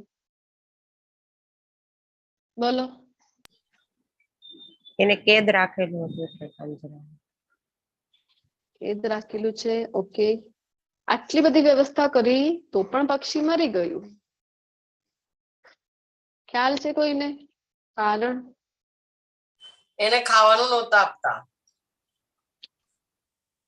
મેન જે વસ્તુ હતી કે ભોજન જ નથી આપ્યું, તો પછી પક્ષીનું શું થાય? મરી જાય, મૃત્યુ થઈ જાય. સેમ વે આપણે શું કરી રહ્યા છે કે આપણે આ જે પાંજરા રૂપી છે આપણી પાસે જે શરીર છે, આ પાંજરાને તો આપણે ખૂબ શણગારીએ છીએ. આપણે સ્વચ્છતાની કેટલી બધી એની આપણે ખ્યાલ રાખીએ છીએ. આ પાંજરાને પછી પાર્લરમાં જતા હોઈએ છીએ, શું કઈ નથી કરતા આ શરીર માટે. જીમમાં જઈએ, એક્સરસાઇઝ કરીએ, યોગા, પ્રાણાયામ, કે આ પાંજરું વ્યવસ્થિત રહે. કે સારી વાત છે પાંજરામાં આપણે છીએ એટલે વ્યવસ્થિત રહેવું, પણ એક આપણને આ જ્ઞાન હોવું જરૂરી છે કે વધારે સમય આપણે ક્યાં આપવું જોઈએ, કોને ખોરાક આપવાનો. જે ખોરાક આપવો એ જ નથી કર્યું ને બાકી બધું જ કર્યું તો શું થાય? મૃત્યુ થઈ જાય. સેમ વે આત્માને સ્ટ્રોંગ ક્યારે થશે? આજ પિક્ચરમાં જોઈ રહ્યા હતા કે આત્મા સ્ટ્રોંગ હશે તો બુદ્ધિને ઓર્ડર આપી શકે. તો આત્મા તો બુદ્ધિ આપણી આધ્યાત્મિક થશે. તો આત્મા સ્ટ્રોંગ થશે ક્યારે? આપણે જયારે એને ભોજન આપીશું. આપણે તો ભોજન કયું છે આત્માનું? ખોરાક કયું છે આત્માનું? શ્રી કૃષ્ણની ભક્તિ. ભક્તિ છે. હજી? હરે કૃષ્ણ હરે કૃષ્ણ કૃષ્ણ કૃષ્ણ હરે હરે હરે રામ હરે રામ હરે રામ રામ રામ હરે હરે હરે. હરે હરે. આ છે આત્મા માટેનો ખોરાક. એ જો આપણે આપીશું તો આત્મા સ્ટ્રોંગ થશે અને તો એ બુદ્ધિને આદેશ આપી શકશે કે બુદ્ધિ જરા આ શું ચાલી રહ્યું છે, તમે વ્યવસ્થિત લગામને ખેંચો તમે, તો પછી બુદ્ધિ આધ્યાત્મિક થશે અને બધા જ એક અલાઇનમેન્ટ બની જશે. લાઈનમાં ચાલશે તો આત્મા હેરાન થશે નહીં. આપણને એમ થાય આત્માનું ક્યાં મૃત્યુ થાય છે? આત્માનું મૃત્યુ નથી થતું, આત્મા હેરાન થાય છે. કેવી રીતે? તો ફરીથી જન્મ મૃત્યુમાં આપણે એટલે નવો દેહ આપણને મળતો રહે છે, અલગ અલગ યોનિઓ પ્રાપ્ત થાય છે. 14મા અધ્યાયમાં ભણીશું કે કેવી રીતે કઈ યોનિ આપણને પ્રાપ્ત થાય છે. તો અલ્ટિમેટલી હેરાન જ થઈ રહ્યા છે આપણે. આત્માને ખોરાક આપીશું, નામ જપ કરીશું તો આત્મા હેરાન થશે નહીં.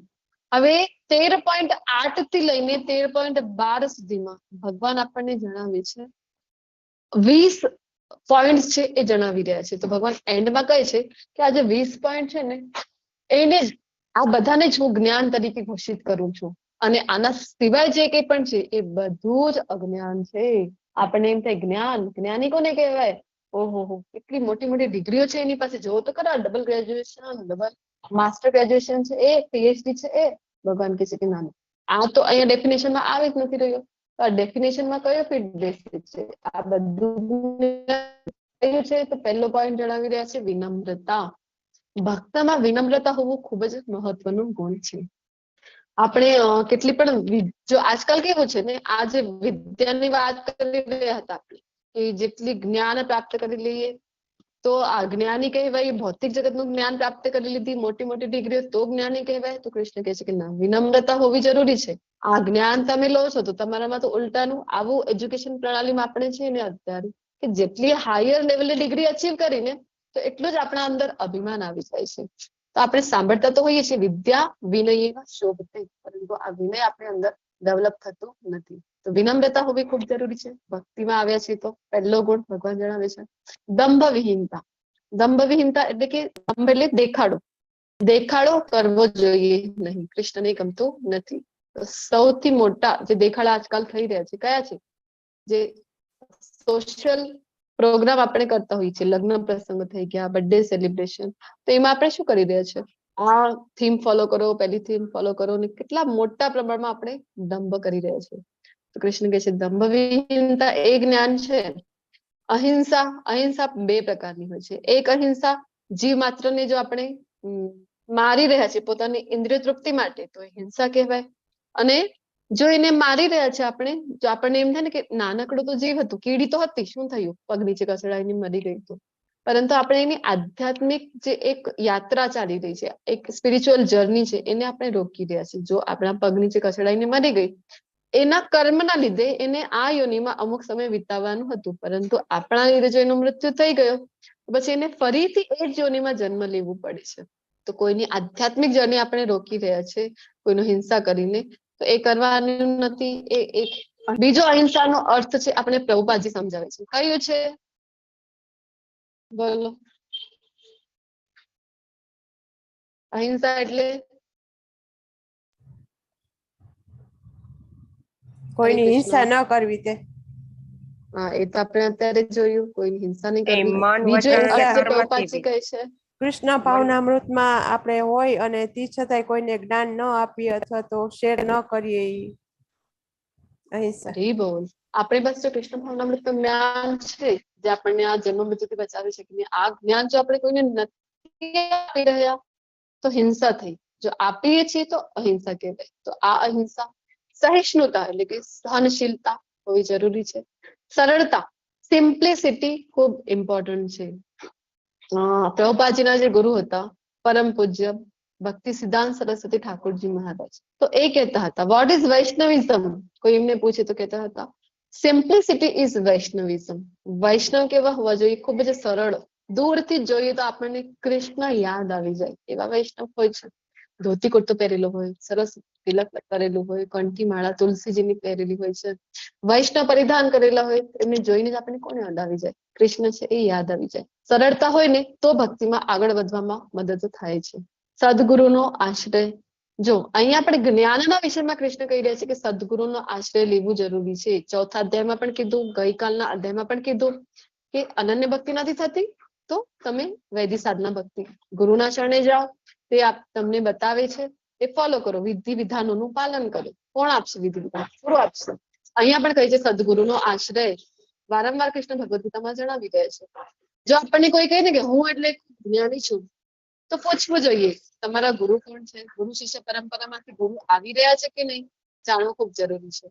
અધરવાઇઝ લોકો શું કહે, હું બધાનો ગુરુ, આપણે પૂછીએ તમારા ગુરુ?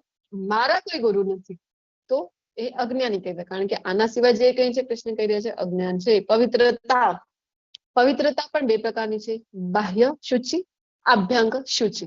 તો બાહ્ય પવિત્રતા, સ્નાન કરીએ, મોઢું સાફ કરીએ, સ્વચ્છ કપડાં પહેરીએ, બધું થઈ ગયું બાહ્ય. અંદરની પવિત્રતા, નામ જપ જેમ જેમ લઈએ, વ્રત રાખીએ એકાદશીમાં, તો એ થઈ જાય આપણી અંદરની પવિત્રતા, શુદ્ધિકરણ. સ્થિરતા, ભગવાન ભક્તિમાં જયારે આવી રહ્યા છે તો સ્થિરતાનો ગુણ હોય તો ભક્તિમાં ટકી રહેવું, દૃઢ સંકલ્પ હોય તો ભક્તિમાં ટકી રહેવું સરળ બને છે. અને જ્ઞાનનો વિષય ભગવાને સ્થિરતાને કીધેલું છે. આત્મ સંયમ એટલે કે ઇન્દ્રિય ઉપર કંટ્રોલ, સેન્સ ગ્રેટિફિકેશન ઉપર કંટ્રોલ, ઇન્દ્રિય તૃપ્તિ ઉપર કંટ્રોલ, એને કહેવાય આત્મ સંયમ. ઇન્દ્રિય તૃપ્તિના વિષયોનો ત્યાગ, મિથ્યા અહંકારનો અભાવ. આપણે અત્યારે જે જોયું મિથ્યા અહંકાર, હું ભારતનો છું, અથવા તો હું ડોક્ટર છું, હું એન્જિનિયર છું, આવું પોતાને જે માને, હું એટલે કે ખૂબ ધનવાન છું, આવું જે કે હું એટલે કે ખૂબ રૂપવાન, એવું પોતાને સમજે તો થઈ ગયો આપણો મિથ્યા અહંકાર. જન્મ મૃત્યુ જરા વ્યાધિના અનિષ્ટની અનુભૂતિ, જન્મ મૃત્યુ જરા વ્યાધિ દુઃખ દોષાનું દર્શનમ. આ ચાર જે છે ને એ તો એમાં દુઃખની જેને અનુભૂતિ થાય છે તો એ કહેવાય સાચું જ્ઞાન. નહીં તો આપણને તો ખબર જ નથી પડતી કે જન્મ મૃત્યુ અને જરા વ્યાધિમાં કેટલું દુઃખ રહેલું છે. આપણને તો એમ થાય છે કે ના આ એક જ વખત જન્મ મળેલું છે. જો જન્મમાં કેટલો દુઃખ છે ને એ જો તમારે જાણવું હોય તો યુટ્યુબ ઉપર એક વિડીયો છે જે તમે જોશો તો અકોર્ડિંગ ટુ શ્રીમદ ભાગવતમ, ભાગવતમના શ્લોકોના આધારે એક વિડીયો બનાવેલી છે જેમાં ખબર પડે છે કે જન્મની વખતે જે બાળક છે એને પોતાને કેટલી બધી પીડાઓનું સહન કરવી પડે છે. વિચાર કરો, બીજી યોનિઓની તો આપણે વાત જ નથી કરતા, મનુષ્ય યોની કેવળ છે તો આમ ઉલટા લટકીને રહેવું 9 મહિના સુધી માતાના ગર્ભમાં. ગર્ભ એટલે કેવી જગ્યા છે? ઘોર અંધકાર છે. ત્યાં અંધકારમાં રહેવાનું છે. જે કંઈ પણ માતા ખાય છે, ખાટું ખારું, એ બધાથી જે ત્વચા છે એમાં બળતરા થાય છે. જે ભ્રૂણ અંદર હોય છે એને, જે ફીટસ છે એને ઘણી તકલીફ પડે છે. તો જન્મમાં ખૂબ જ તકલીફ રહેલી છે. જો સારા કર્મ હોય પૂર્વજન્મમાં તો ભગવાન આપણને 100 જન્મો યાદ કરાવે છે. અને એ સમયે ભાગવતમાં ઉલ્લેખ છે કે આપણે બધા પણ જયારે જન્મ લઈ રહ્યા હતા ને તો કૃષ્ણને પ્રાર્થના કરેલી છે કે હે કૃષ્ણ, મને અહીંયાથી કાઢો, તમે કેટલી વેદના છે, અહીંયાથી બસ મુક્ત કરાવો, હું તમારી જ ભક્તિ કરીશ, જેમ હું બહાર આવીશ ને તમારી જ ભક્તિ કરીશ. એવો પ્રોમિસ, એવું વચન આપણે બધા કૃષ્ણને આપીને આવેલા છે. અને જેમ આપણે બહાર આવ્યા તો આ પ્રકૃતિના ગુણો માયાદેવીના પ્રભાવમાં એવા પડી ગયા છે કે કૃષ્ણને જ ભૂલાવી દીધું છે. તો જન્મમાં પણ દુઃખ છે. મૃત્યુના વિશે જાણવું હોય તો ગરુડ પુરાણ જો તમે સાંભળેલું હશે તો એટલો ખતરનાક વર્ણન મૃત્યુના વિશે આપણને હોય છે. એ આપણને જોવા મળે છે કે એક જ સમયે એક વીંછી છે ને, વીંછી એનો ડંખ જો તમને ખ્યાલ હોય, એક વીંછી જો ડંખ મારી જાય તો કેટલી બધી વેદના આપણને થાય છે.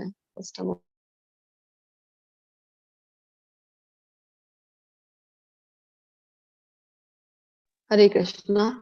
તો એક વીંછીનો દંશ કેવો હોય છે બધાને ખ્યાલ હશે તમને. તો વિચાર કરો, 40,000 વીંછીઓ એક સાથે જયારે દંશ આપે છે તો કેટલી વેદના થાય છે. એટલી જ વેદના મૃત્યુ સમયે થાય છે. તો મૃત્યુમાં ખૂબ જ વેદના છે. જરા એટલે કે વૃદ્ધાવસ્થા. બોલો કેટલા જણા છે અહીંયા જે માને છે કે વૃદ્ધાવસ્થામાં તો કોઈ તકલીફ છે જ નહીં, મજા છે, બસ રિટાયર થઈ જઈએ મજા જ મજા છે. એવું છે? વૃદ્ધાવસ્થામાં શારીરિક થી લઈને માનસિક કેટલી બધી વેદનાઓ છે આપણને. ચાલવામાં, બોલવામાં, ખાવામાં, જોવામાં, બધી ઇન્દ્રિયો છે આપણને વૃદ્ધાવસ્થા કેટલી બધી વ્યાધિ, કેટલી આપણને એમાં તકલીફ પડે છે. માનસિક રીતે તકલીફ પડે છે કારણ કે આપણી એજના જે કોઈ પણ હતા, જો લાઈફ પાર્ટનર નથી એ સમયમાં વૃદ્ધાવસ્થામાં, અને જો માતા પિતા પણ નથી, તો વિચાર કરો કેવી જનરેશન સાથે આપણને આપણું જીવન વ્યતીત કરવું પડે છે. જે આપણાથી 30-40 વર્ષ નાની છે એવી પેઢી સાથે રહેવું પડે છે. તો કેટલો બધો ડિફરન્સ આવી જાય છે વિચારોનો. આવી પેઢી સાથે રહેવું પડે, એકલતાની અનુભૂતિ થાય છે. તો વ્યાધિ, બીજું ઉપાધિ, કઈ ને કઈ વ્યાધિ આપણને આ શરીરમાં છે તો ચાલુ જ રહે છે. આ બીમારી થઈ ગઈ, પેલી બીમારી થઈ ગઈ, આવું કષ્ટ આવી ગયું, તો આ તો સતત ચાલ્યા જ કરે છે. કોરોના કાળ અત્યારે ગયું થોડાક સમય પહેલા, તો આપણે આ વ્યાધિથી ભલી ભાંતિ આપણે બધા એનાથી અવગત થયા છે. તો અનિષ્ટ છે આ ચારોમાં. વૈરાગ્ય, વૈરાગ્ય એટલે કે ત્યાગ. તો વૈરાગ્ય વિશે આપણે સાચું વૈરાગ્ય કોને કહેવાય એ ભણી લે છે. સાચું વૈરાગ્ય કયું છે? છોડો ઘર બાર, ચલો હરિદ્વાર. આમાં છે ને સાચો વૈરાગ્ય, બોલો. આવું ભણ્યા હતા ને આપણે 3જા અધ્યાયમાં, 5મા અધ્યાયમાં. બધું છોડીને જતું રહેવાનું છે હરિદ્વાર, સંન્યાસ લઈ લેવાનો. દેહધારી જીવ ભૌતિક વિષયની વચ્ચે રહીને પણ એમાં આસક્ત નથી થતો ને કૃષ્ણ ભાવના મારીએ છે ત્યારે વૈરાગ્ય કહેવાય. હરી બોલ. તો આપણે જોયું કે છોડો ઘર પર, ચલો હરિદ્વાર. ઘરથી કંટાળી ગયા છે, ચલો પત્ની છે ને ખૂબ ડિમાન્ડિંગ છે, આખો દિવસ ક્યાંક કરે છે, બાળકો તમારું કે માનતા જ નથી. ચલો છોડી ઘર ને ચાલે જઈએ. ક્યાં? હરિદ્વાર. હિમાલયની ગુફાઓમાં, ગિરનારની ગુફાઓમાં. આવું તો ભગવાન કહે છે કે ના ના, આવું કરવાનું નથી. ડાયરેક્ટ સંન્યાસ માટે ક્યારે પણ ભગવાન કહેતા નથી ભગવદ ગીતામાં. તો આપણે જોઈ ગયા હતા ભક્તિ રસામૃતના એક શ્લોકના સંદર્ભમાં કે સાચું વૈરાગ્ય કોને કહેવાય. તમે મને જણાવો કે સાચું વૈરાગ્ય કોને કહેવાય. બધી વસ્તુ છોડીને બેસી જવાનું એ સાચું વૈરાગ્ય છે? મોબાઈલ છે તો છોડી દો મોબાઈલ, થઈ શકે છે આપણી પાસેથી? કોને કહેવાય સાચું વૈરાગ્ય? આપણી પાસે જે કંઈ પણ છે એ જો આપણે કૃષ્ણની સેવામાં લગાવીએ તો એ થઈ ગયો આપણો સાચો વૈરાગ્ય. મોબાઈલ છે આપણી પાસે, કૃષ્ણની સેવામાં લગાવી. અત્યારે જે આપણે કરી રહ્યા છીએ ભગવદ ગીતાના ક્લાસ માટે યુઝ કરી રહ્યા છીએ, તો એ આપણો બધાનો સાચો વૈરાગ્ય કહેવાય. બાળકો, પત્ની, ઘર તથા અન્ય વસ્તુઓની મમતામાંથી મુક્તિ. તો એનું મતલબ એવું છે કે કઠોર થઈ જવાનું. બાળકો છે, પત્ની છે, બધાથી કઠોરતાપૂર્વક વર્તન કરવાનું. શું કામ? કીધેલું છે ભગવાને ભગવદ ગીતામાં, મમતામાંથી મુક્તિ. આનો અર્થ શું થાય છે? સાચો અર્થ મમત્વથી મુક્તિ, એટલે કે બસ મારું ઘર, મારી પત્ની, મારા બાળકો, એવી રીતે રહેવાનું નથી. ભગવાન કહે છે કે સ્નેહ હોવું જરૂરી છે, પરંતુ આસક્તિ એમના પ્રત્યે હોવી જોઈએ નહીં. કારણ કે આસક્તિ છે તો ફરીથી ફસાઈ જઈશું અહીંયા ને અહીંયા. તો આ અનુભૂતિ હોવી કે આ જે મારા પત્ની ને બાળકો છે, તો એમને પણ મારો સાચું કર્તવ્ય શું છે, તો એમને પણ કૃષ્ણની શરણમાં લઈ આવ. આવી રીતે મમતામાંથી મુક્તિનો અર્થ થાય છે. મારા પ્રત્યે નિરંતર અનન્ય ભક્તિ ભાવ. આ જ્ઞાનના વિષયમાં કૃષ્ણ જણાવી રહ્યા છે કે કૃષ્ણ પ્રત્યે અનન્ય ભક્તિ હોવી જ્ઞાનનો વિષય છે. જો કોઈ આપણને લાગે કે ખૂબ મહાન છે, ખૂબ જ્ઞાની છે, જ્ઞાન આપી રહ્યા છે, જોવાનું કૃષ્ણ પ્રત્યે અનન્ય ભક્તિ છે નથી, તો પછી જ્ઞાની કહેવાય નહીં. જ્ઞાનીની ડેફિનેશનમાં આવતા જ નથી. એકાંતવાસની ઈચ્છા, તો આપણને આચાર્યો સમજાવી છે. એકાંતવાસ એટલે શું? અત્યારે આ એકાંતવાસ એટલે બધું છોડીને જતા રહેવાનું, વનમાં ને એકલા રહેવાનો તો નહીં. આચાર્યો આપણને યુગ પ્રમાણે સમજાવે છે. આચાર્યો આપણને કહે છે એકાંતવાસની ઈચ્છા એટલે કે ભૌતિક સંગ છે એનાથી અળગું રહેવું, ભક્તોના સંગમાં રહેવાનું, એને જ કહેવાય એકાંતવાસની ઈચ્છા. સામાન્ય જન સમૂહથી અલિપ્ત રહેવું, કારણ કે સામાન્ય જન સમૂહમાં રહીશું તો ભૌતિકતામાં આપણને દોરી જશે. આત્મ સાક્ષાત્કારના મહત્વનો સ્વીકાર જરૂરી છે. આત્મ સાક્ષાત્કાર હોવું અને પરબ્રહ્મની તાત્વિક શોધ. એ ભગવાન કહે છે કે આ બધાને હું જ્ઞાન ઘોષિત કરું છું, આના સિવાય જે કઈ છે એ બધું અજ્ઞાન છે. હવે હું જ્ઞેય વિશે કહીશ કે જે જાણીને તું બ્રહ્મનું નિત્ય આસ્વાદન કરી શકીશ. આ બ્રહ્મ અથવા આત્મા અનાદિ છે. આત્મા કેવી છે? શાશ્વત છે. પરંતુ આત્મા કોને આધીન છે? તો કૃષ્ણ કહી રહ્યા છે કે મારે આધીન છે. તે આ ભૌતિક જગતના કાર્યકારણથી પર છે. પરમાત્મા સર્વ ઇન્દ્રિયોના આદિ સ્તોત્ર છે, છતાં તેઓ ઇન્દ્રિય રહિત છે. આપણે બધાને ઇન્દ્રિયો જે મળે, સ્તોત્ર કોણ છે? કૃષ્ણ. પરંતુ કૃષ્ણ પોતે ઇન્દ્રિય રહિત છે. તો ઘણા બધા લોકોને લાગે કે ઇન્દ્રિય રહિત છે કૃષ્ણ. જો અમે તો કીધું ને, પરમાત્મા એટલે કોણ છે? નિરાકાર. શું કામ? ભગવદ ગીતામાં છે ઇન્દ્રિય રહિત. આનો અર્થ એવું થાય છે? નહીં. એનો અર્થ થાય છે કે કૃષ્ણ ઇન્દ્રિય રહિત છે. આપણા જેવી ભૌતિક ઇન્દ્રિયો કૃષ્ણની નથી. આપણી ઇન્દ્રિયો ભૌતિક છે. કૃષ્ણની ઇન્દ્રિયો છે એ કેવી છે? દિવ્ય છે, આધ્યાત્મિક છે. તો આપણા જેવી ભૌતિક ઇન્દ્રિયોથી રહિત છે. કૃષ્ણ પોતાની કોઈ પણ ઇન્દ્રિયથી કોઈ પણ કાર્ય કરી શકે છે. અરે કૃષ્ણ પોતાની નાભી કમળથી બ્રહ્માજીને ઉત્પન્ન કરી શકે છે. વિચાર કરો, લક્ષ્મીજી છે પાદ સેવનમ કરી રહ્યા છે, પરંતુ એમની પણ સહાયતા લેવાની કૃષ્ણની જરૂર પડતી નથી જ્યારે પોતાના નારાયણ સ્વરૂપમાં છે. ઓકે, તેઓ સર્વ જીવોના પાલન કરનાર હોવા છતાં અનાસક્ત છે. તેઓ પ્રકૃતિના ગુણોથી પર છે. એના પહેલા પણ વારંવાર કીધેલું છે કે માયાના પોતે સ્વામી છે, પરંતુ તે સાથે ભૌતિક પ્રકૃતિના સર્વ ગુણોના સ્વામી છે. અહીંયા પણ જણાવી રહ્યા છે કે પ્રકૃતિથી તો પર છે, પરંતુ સ્વામી છે જે માયાદેવી છે એ કૃષ્ણને આધીન છે. મયા અધ્યક્ષેણ પ્રકૃતિ સુયતે સચરાચર કીધું છે એના પહેલા પણ. પરમ સત્ય સ્થાવર તથા જંગમ સમસ્ત જીવોની અંદર તથા બહાર સ્થિત છે. બધી જગ્યાએ કૃષ્ણ અવસ્થિત છે. આપણે જોયું હતું કયા વિષ્ણુના રૂપમાં કૃષ્ણ છે એ બધા જીવોની અંદર કણ કણમાં અવસ્થિત છે. બોલ, કયા વિષ્ણુ છે? ક્ષીરોદક્ષાય વિષ્ણુ. ક્ષીરોદક્ષાય વિષ્ણુના રૂપમાં કૃષ્ણ છે એ કણ કણમાં છે. તેઓ સૂક્ષ્મ હોવાને કારણે ભૌતિક ઇન્દ્રિયો દ્વારા જોઈ કે જાણી શકાતા નથી. અતિ દૂર હોવા છતાં તેઓ સહુની નજીક પણ છે. તો કૃષ્ણની પ્રકૃતિ છે, પરમાત્મા સ્વરૂપે કૃષ્ણ કેટલા સૂક્ષ્મ છે વિચાર કરો. આત્માની સાઈઝ કેટલી છે? કેટલી છે આત્માની સાઈઝ? વાળના અગ્રભાગનો 10,000મો ભાગ. 10,000મો ભાગ. વાળના અગ્રભાગનો 10,000મો ભાગ. એટલી સૂક્ષ્મ સાઈઝ આત્માની છે. એમાં પણ પ્રવેશ કરી શકે એટલા લઘુત્તમ છે કૃષ્ણ, એટલા સૂક્ષ્મ છે પરમાત્મા સ્વરૂપે. તો એટલે આપણે કૃષ્ણને આ ભૌતિક, આપણે ભૌતિક આંખો છે, આપણી ઇન્દ્રિયો ભૌતિક છે એટલે કે ખામી યુક્ત છે. કોઈને કોઈ અભાવ છે, એમાં સંપૂર્ણ નથી, કોઈને કોઈ અભાવ એમાં રહેલો છે. તો આપણને એમ થાય કે ના આંખો છે ને મારી પાસે, હું તો જોઈ શકું છું.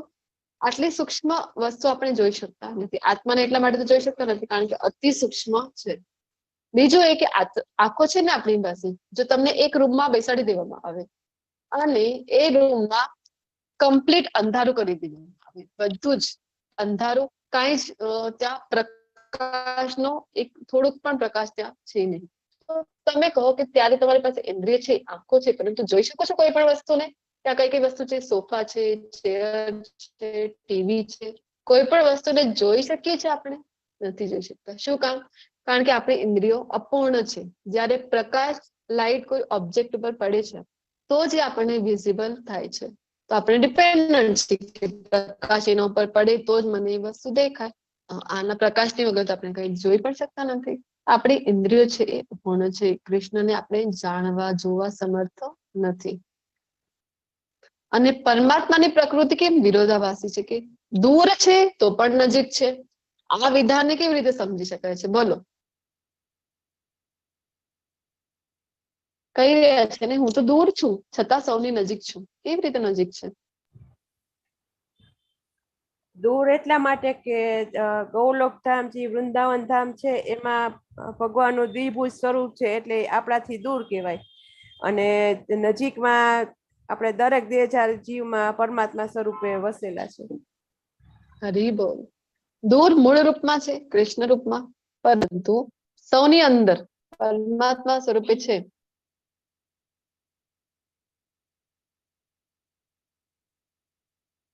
આવી રીતે નજીક છે. ઓકે. તેઓ સર્વ પ્રકાશમાન વસ્તુઓમાંના પ્રકાશના સ્ત્રોત છે.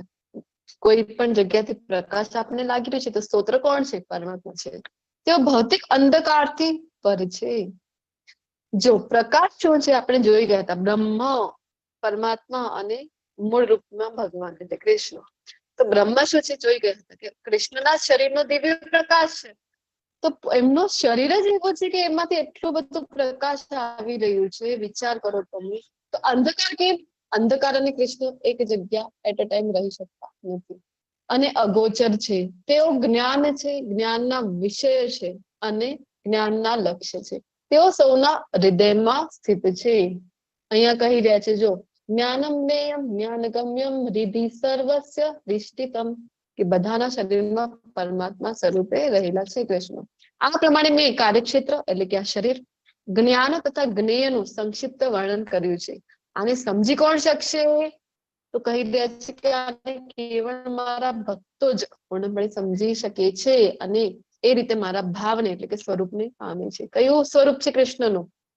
કયા સ્વરૂપને આપણે પ્રાપ્ત કરી શકીએ?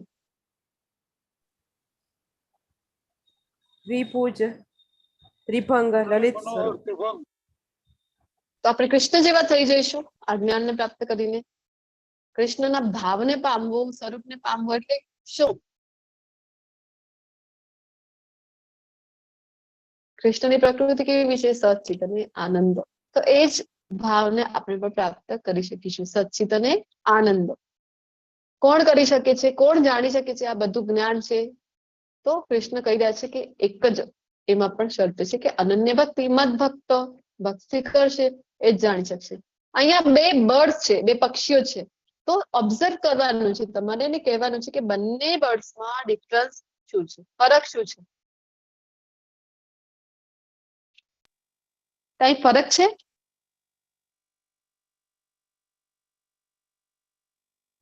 એક પક્ષી જે ફળમાં આસક્તિ રાખે એ જીવાત્મા છે અને બીજું જે નિરીક્ષણ કરે છે પરમાત્મા છે. હરી બોલ.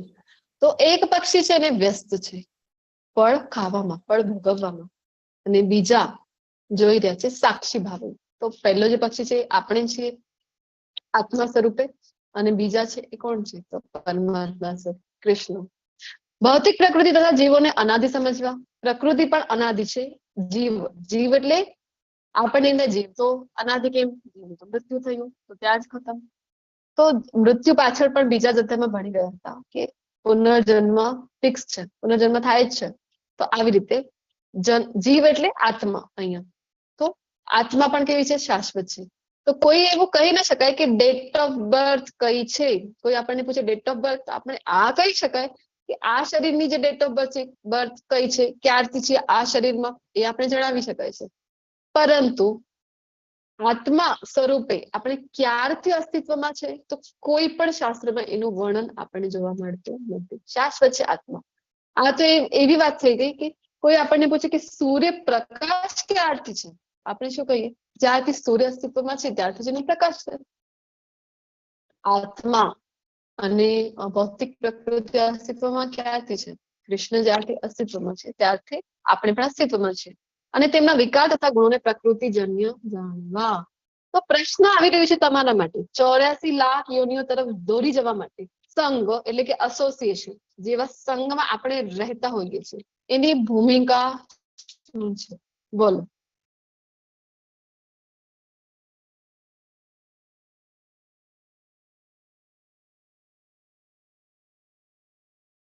હરે કૃષ્ણ. 84 લાખ યોનિઓ છે, બધાને ખ્યાલ છે ને? તો કઈ યોનિ પ્રાપ્ત થશે? એના પાછળ સંઘની ભૂમિકા કઈ છે?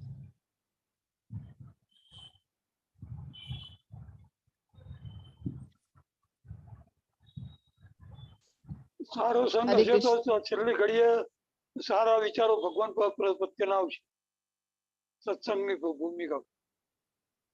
તો શું થશે પછી અલ્ટિમેટલી? છેલ્લો કૃષ્ણ ભાવનો મળીશું. અવતાર મળે છે. જે પ્રમાણે આપણે કર્મ કરીએ છીએ એ પ્રમાણે આપણને એ યોનિમાં અવતાર મળે છે. એક્ઝેક્ટલી. તો કર્મ ડિપેન્ડ કરે છે કયા સંઘમાં આપણે આપણો જે સમય છે એ ઇન્વેસ્ટ કરી રહ્યા છે, કેવા એસોસિએશનમાં રહી રહ્યા છે. આપણને જો વેટ લોસ કરવું હોય ને તો આપણે કેવા સંઘમાં રહીએ છીએ ખૂબ જરૂરી છે. આપણે એવા સંઘમાં છીએ કે જે દિવસભર ખાતા જ હોય છે, બસ આ ખાઈ લીધું, પેલું ખાઈ લીધું, બધું બહારનું ખાય, અનહેલ્ધી ફૂડ ખાતા હોય, તો પોસિબલ છે કે આપણે વેટ લોસ કરી શકાય છે. આપણને તો ઓછું ખાવું છે, હેલ્ધી ફૂડ લેવું છે, પોસિબલ છે. આવા સંઘમાં રહીએ જે કન્ટિન્યુઅસલી કઈ ને કઈ ખાતા છે આપણી સમક્ષ, તો આપણને પણ ઈચ્છા થઈ જ જાય ને કે આપણે પણ આ ખાઈ લઈએ, ચલો પિઝા આપણે પણ ખાઈ લઈએ. તો એવું સંઘ આપણે છોડવું પડે તો આપણે એ ગોલને પ્રાપ્ત કરી શકાય છે. આપણને ભગવત પ્રાપ્તિ કરવી છે, ભક્તિમાં આગળ વધવું છે, તો એવો એસોસિએશન આપણી આજુબાજુ હોવો જરૂરી છે. અધરવાઇઝ પોસિબલ કેમ છે? ભગવત ભક્તિ કરવી, ભક્તિ એટલી સહેલી નથી. ગઈકાલે જ આપણે વાત કરી, કારણ કે ભગવાન ભક્તિ બધાને આપતા નથી, પછી ભક્તના આધીન થઈ જાય છે કૃષ્ણ. તો ભક્તિ અઘરી છે, એ કરવા માટે એવું સંઘ, અને કલિયુગમાં ચૈતન્ય મહાપ્રભુ પોતે કહી ગયા છે કે સંઘ વગર ભક્તિમાં ટકી રહેવું કલિયુગમાં પોસિબલ નથી. એટલા માટે આપણે જપ પણ સાથે મળીને કરતા હોઈએ છીએ. તો ખૂબ ઇમ્પોર્ટન્ટ છે. કહેવાય છે ને સંગ તેવો રંગ. તો એવા એસોસિએશનમાં રહીએ, ભક્તોના સંગમાં રહીએ તો ભક્તિમાં આગળ વધવું પોસિબલ છે. તો આ જ જન્મની પાછળ આપણે ભગવત પ્રાપ્તિ કરી શકાય છે. અધરવાઇઝ આ 84 લાખ યોનિમાં આપણે ફરતા રહીશું. સંગ જો ભૌતિક હશે. પ્રકૃતિ સર્વ ભૌતિક કારણ તથા કાર્યોની હેતુ કહેવાય છે, અને જીવ એટલે કે પુરુષ આ જગતમાંના વિવિધ સુખો તથા દુઃખો ભોગવવાનું કારણ કહેવાય છે. પ્રકૃતિના સંપર્કમાં આપણે આવતા હોઈએ છીએ અને સુખ તથા દુઃખની અનુભૂતિ કરતા હોઈએ છીએ સતત. તો એક પિક્ચર છે અહીંયા, જો શું આપણે સમજી શકાય છે આ પિક્ચરને જોઈને? હરે કૃષ્ણ. જેને ફક્ત ખાવાનું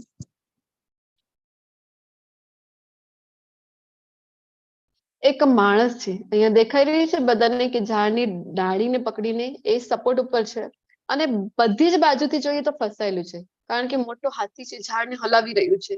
તો એ શું છે? પૂર્વ જન્મના એના કર્મ. તો કર્મો એવા હતા તો જે ઓબ્વિયસલી આપણને અધમ યોની પ્રાપ્ત કરાવી દે. તો હલાવી રહ્યું છે તો મૃત્યુ થઈ જાય. પછી ઉપર બે ઉંદરો દેખાઈ રહ્યા છે, એક બ્લેક અને એક વ્હાઈટ, જે દિવસ અને રાત્રિના પ્રતીક છે. કાળ, સમય, કાળના રૂપમાં તો મૃત્યુ ફિક્સ જ છે ત્યારે, કારણ કે એક એક દિવસ જેમ પસાર થઈ ગયો તો એટલો ટાઈમ આપણા જીવનમાંથી ઓછું થઈ ગયું છે.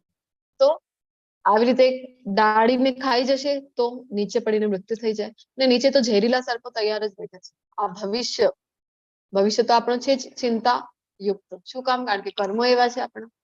તો ઝેરીલા સર્પોમાં પડી જાય તો મૃત્યુ ફિક્સ છે. અને આટલી બધી વર્સ્ટ સિચ્યુએશનમાં ઉપર મધમાખીઓ છે, જો મધમાખીઓ પણ કરડી રહી છે બધી બાજુ, ડંખ આપી રહી છે, તો આવી સિચ્યુએશનમાં પણ આ જે માણસ છે ને એ વ્યસ્ત છે. પાછળ છે ને ભગવાન આવ્યા છે અને હાથ લંબાવીને કહી રહ્યા છે આવી જા ને મારા ધામમાં, શું કામ હેરાન થાય છે? પરંતુ આ માણસ તો જોતોય નથી પાછળ વળીને, આ તો વ્યસ્ત છે કઈ વસ્તુમાં? તો મધ ચાટવામાં. આપણી પણ સિચ્યુએશન એવી છે, આપણે અહીંયા ભોગો ભોગવવામાં એટલા વ્યસ્ત છીએ કે જોઈ નથી રહ્યા બધી બાજુએથી કાળ છે એ આપણને ખતમ કરવા, આપણને અધમ યોની નેક્સ્ટ જે બર્થ છે એમાં મોકલવા માટે તત્પર છે, પરંતુ આપણે કૃષ્ણ તરફ જોતાય નથી. આપણને આટલું બધું જ્ઞાન કૃષ્ણ આપી રહ્યા છે, પરંતુ આપણે તો ભગવદ્ ગીતા ખોલીને વાંચતાય નથી, ભક્તિમય સેવા કરતા જ નથી. આ પ્રમાણે જીવ પ્રકૃતિના 3 ગુણોને ભોગવતો પ્રકૃતિમય જીવન જીવે છે. 3 ગુણો અને 3 ગુણો જે મુજબના ગુણો સિલેક્ટ કર્યા છે એ મુજબ હેરાન થતા હોઈએ છે. આ તેના ભૌતિક પ્રકૃતિ સાથેના સંગને કારણે થાય છે. એ રીતે તે વિભિન્ન યોનિઓમાં ઇષ્ટ અનિષ્ટની પ્રાપ્તિ કર્યા કરે છે. 84 લાખ યોનિઓનું વર્ણન છે પદ્મ પુરાણમાં આપણને જોવા મળે છે. જળચરથી લઈને એકકોષીય જીવથી લઈ તો કેવી રીતે એ આગળ વધે છે, ઇન્સેક્ટના રૂપમાં, સરીસૃપ પ્રાણીઓ છે, રેપ્ટાઇલ્સ, એરિયલ હવામાં જે ઉડતા હોય છે, પછી પાલતુ ડોમેસ્ટિક એનિમલ છે, હિંસક પશુઓ છે, આ બધા, અને પછી છેલ્લે અતિ દુર્લભ માનવ દેહ મળે છે. તો કેટલી રેયર સંભાવના છે કે ફરીથી આપણને હોય અગર મનમાં ક્યાંય પણ આ જન્મમાં નહીં થઈને ભક્તિ તો શું થયું, નેક્સ્ટ બર્થમાં કરી લઈશું. તો વિચાર કરો કેટલી પોસિબિલિટી છે નેક્સ્ટ જન્મમાં માનવ દેહ મળે, એની પોસિબિલિટી છે જ નહીં. કેવળ ભક્તિ કરીશું ને તો પોસિબિલિટી છે એકવાની કે ફરીથી, અને એ પણ અધૂરી રહી જાય, ફરીથી ભૌતિકતામાં પડી જઈએ તો 6થા અધ્યાયમાં ભગવાને જણાવ્યું હતું એમ પોસિબિલિટી છે કે માનવ દેહ મળે, અધરવાઇઝ દુર્લભ છે. માનવ દેહ ફરીથી મળવું પોસિબલ જ નથી. પરમાત્મા ક્યાં રહે છે બોલો? ખૂબ ઇઝી સવાલ છે. ક્યાં રહે છે પરમાત્મા?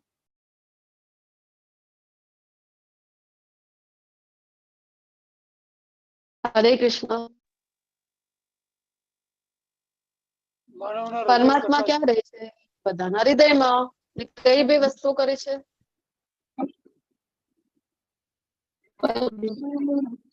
દેહમાં રહે છે. દ્રષ્ટા અનુમંતા ભોગતા મહેશ્વર. છતાં આ સમય અન્ય દિવ્ય ભોગતા છે. તો ભોગતા ભગવાન જણાવી હેરાન થઈ છે, પ્રકૃતિના સંપર્કમાં આવી, જે મુજબના ગુણો સિલેક્ટ કર્યા એ મુજબના કાર્ય કરી, સુખ દુઃખ ઇષ્ટ અનિષ્ટ અનુભૂતિ કરીએ હેરાન થતા હોઈએ છે. હજી એક ભોગતા છે જે પરમ ભોગતા છે. કોણ છે? કૃષ્ણ. તો જે ઈશ્વર છે, સર્વોપરી સ્વામી છે અને સાક્ષી તથા અનુમતિ આપના તરીકે હાજર રહે છે, જેને પરમાત્મા કહેવાય છે. ઉપદ્રષ્ટા અને અનુમંતા. ઉપદ્રષ્ટા એટલે કે સાક્ષી ભાવે જોઈ છે કે આપણે જે કંઈ કરી રહ્યા છે. આપણને એમ થાય ને કૃષ્ણ અંદર છે તો કે અવાજ નથી આપતા, કઈ ખોટું કરીએ તો તમે બધાએ ખ્યાલ કર્યો છે તો કૃષ્ણ આપણને અવાજ જરૂર આપે છે. કઈ પણ કરીએ તો આપણને એવું અંદરથી અવાજ આવે છે, એવું આપણે અનુભવ કરેલું જ હોય એક ને એક વખત તો પણ, કે આપણને અંદરથી જે અવાજ આવે છે ને આપણે કહીએ કે ના ના આટલું બોલવું જોઈએ નહીં તારે, આ સિચ્યુએશનમાં ચૂપ રહેવું સારું છે, પણ આપણે તો માનતા જ નથી. તો એ પરમાત્મા આપણને અંદરથી બોલે છે, એ કૃષ્ણ છે, બીજું કોઈ નહીં.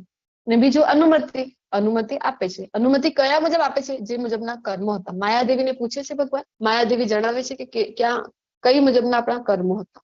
કર્મો એ મુજબના હોય તો અનુમતિ આપણને મળે છે એ કાર્ય સિદ્ધ થવા માટે. 18મા અધ્યાયમાં જોઈશું 5 કારણ કોઈ પણ કાર્ય સિદ્ધ થાય. જે મનુષ્ય પ્રકૃતિ, જીવ તથા પ્રકૃતિના ગુણોની આંતરક્રિયા સંબંધિત આ તત્વજ્ઞાનને સમજી લે છે કે આ બધું કનેક્ટેડ છે, તો આ સમજી લે તો પછી ભગવાન કહે છે કે તે નિશ્ચિત મુકામ પામે છે. તેની વર્તમાન સ્થિતિ ભલે ને ગમે તેવી હોય તો અહીં તેનો પુનર્જન્મ થશે નહીં. કેટલી મોટી ગેરંટી છે કે આને જો સમજી જઈએ બસ પ્રકૃતિ શું છે, જીવ શું છે, અને પ્રકૃતિના ગુણોની જે આંતરક્રિયા છે જેના કારણે આપણે હેરાન થઈ ગયા છે, આ તત્વજ્ઞાનને સમજી લઈએ તો ગ્રેજ્યુઅલી આપણે આ ગુણોને પાર કરવા માટે પ્રયત્નશીલ થઈએ. અને અહીંયા ભગવાન કહે છે કે પુનર્જન્મ થશે નહીં. કેટલાક મનુષ્ય પરમાત્માને ધ્યાન દ્વારા પોતાની અંદર જોઈ છે, તો અન્ય કેટલાક જ્ઞાનોપાર્જન દ્વારા અને વળી બીજા નિષ્કામ કર્મ દ્વારા જોઈએ છે. અલગ અલગ જે તરીકા છે જેના દ્વારા લોકો કૃષ્ણને અનુભૂતિ કરવાનો પ્રયત્ન કરતા હોય છે. કોઈ જ્ઞાન માર્ગમાં આગળ વધે, કોઈ ધ્યાન અષ્ટાંગ યોગમાં, કોઈ નિષ્કામ કર્મમાં, તો આવી રીતે જ્ઞાન યોગમાં. તો આપણને એમ થાય કે અમને તો વાંચતા નથી આવડતું, તો જ્ઞાન માર્ગમાં અમે આગળ કેવી રીતે વધીશું? તો અમારો ઉદ્ધાર નહીં થાય? તો કૃષ્ણ કહે છે કે નહીં, તમારો પણ ઉદ્ધાર થઈ શકશે. વળી એવા લોકો પણ છે કે જે આધ્યાત્મિક જ્ઞાનના જાણકાર હોતા નથી. તમને પોતાને જ્ઞાન નથી ને, પરંતુ અન્ય લોકો પાસેથી પરમ પુરુષ વિશે શ્રવણ કરી તેમની ઉપાસના કરવી. શ્રવણનું એટલું મહત્વ છે. તો આ લોકો પણ અધિકારી પુરુષો પાસેથી શ્રવણ કરવાની ખૂબ મહત્વનું છે. અધિ પુરુષો એટલે કે જે ગુરુ શિષ્ય પરંપરામાં આવી રહ્યા છે, એવા ગુરુના શરણે આપણે જઈએ, પરંપરામાંથી જ્ઞાન લઈએ. શ્રવણ માત્રથી કૃષ્ણ કહે છે કે તમારો ઉદ્ધાર ફિક્સ છે, જન્મ મૃત્યુથી તમે બચી શકશો. દેવહૂતિ માતા શ્રીમદ ભાગવતમમાં પોતાના પુત્ર કપિલ મુનિ પાસેથી, જે ભગવાનના જ અવતાર છે, જ્ઞાન પ્રાપ્ત કરે છે શ્રવણમથી. તો શ્રવણમ આપણે પણ કરીએ, આપણો ઉદ્ધાર ફિક્સ છે. તે ભરતવંશીમાં શ્રેષ્ઠ એમ જાણી લે કે ચલ તથા અચલ.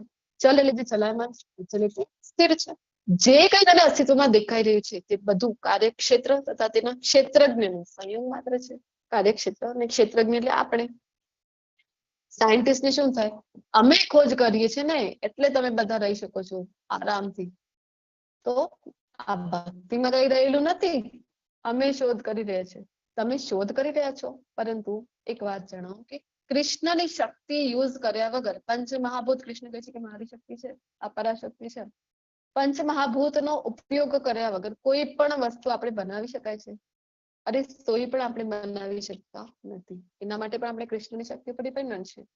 જે મનુષ્ય પરમાત્માને સર્વ શરીરોમાં આત્માની સાથે જ રહેલા જાણે છે, અને એ જે એમ સમજે છે કે આ નશ્વર શરીરમાં રહે, ન તો આત્મા કે ન તો પરમાત્મા ક્યારે નષ્ટ થાય છે, તે જ વાસ્તવમાં સત્યને જોવે છે. સત્યને જોવું કોને કહેવાય? એના પહેલા પણ 5મા અધ્યાયમાં પંડિતની વ્યાખ્યા આપી હતી કે વિદ્યા વિનય સંપન્ને બ્રાહ્મણે ગવિહસ્તિને શુને ચ શ્વપાકે ચ પંડિત સમદર્શિન. કે જે બધાને સમાન દ્રષ્ટિથી જોવે છે. સમાન દ્રષ્ટિ કેવી? તો બધાની અંદર પરમાત્માની અનુભૂતિ થાય કે બધાની અંદર કૃષ્ણ છે, પરમાત્મા સ્વરૂપે મારા કૃષ્ણ છે, તો એને કહેવાય છે પંડિતો. અને અહીંયા પણ એ જ કહી રહ્યા છે. જે મનુષ્ય પરમાત્માને સર્વત્ર તથા જીવ માત્રમાં સમાન રૂપે હાજર રહેલા જોઈએ છે, તે પોતાના મનથી પોતાને અધોપતિત કરતો નથી અને એ રીતે દિવ્ય ગતિ પ્રાપ્ત કરે છે. જે પંડિતે આપણે વ્યાખ્યા કરી કે જોઈ શકે છે કે આ ગાયમાં છે અત્યારે તો અમુક કર્મોના લીધે આ યોની પ્રાપ્ત થઈ છે એને, અથવા તો હાથીની યોની પ્રાપ્ત થઈ છે, પરંતુ એની અંદર કૃષ્ણ જ પરમાત્મા સ્વરૂપે વિરાજમાન છે. તો જે મનુષ્ય એમ જોઈ શકે છે કે સર્વ પ્રવૃત્તિ દેહ દ્વારા કરવામાં આવે છે અને દેહનું સર્જન ભૌતિક પ્રકૃતિ દ્વારા થયું છે. દેહ ક્યાંથી બનેલું છે? ભૌતિક પ્રકૃતિથી, પંચમહાભૂત. તેમજ એમ પણ જોઈએ છે કે આત્મા કશું કરતો નથી, તે જ ખરેખર સત્ય જોઈએ છે.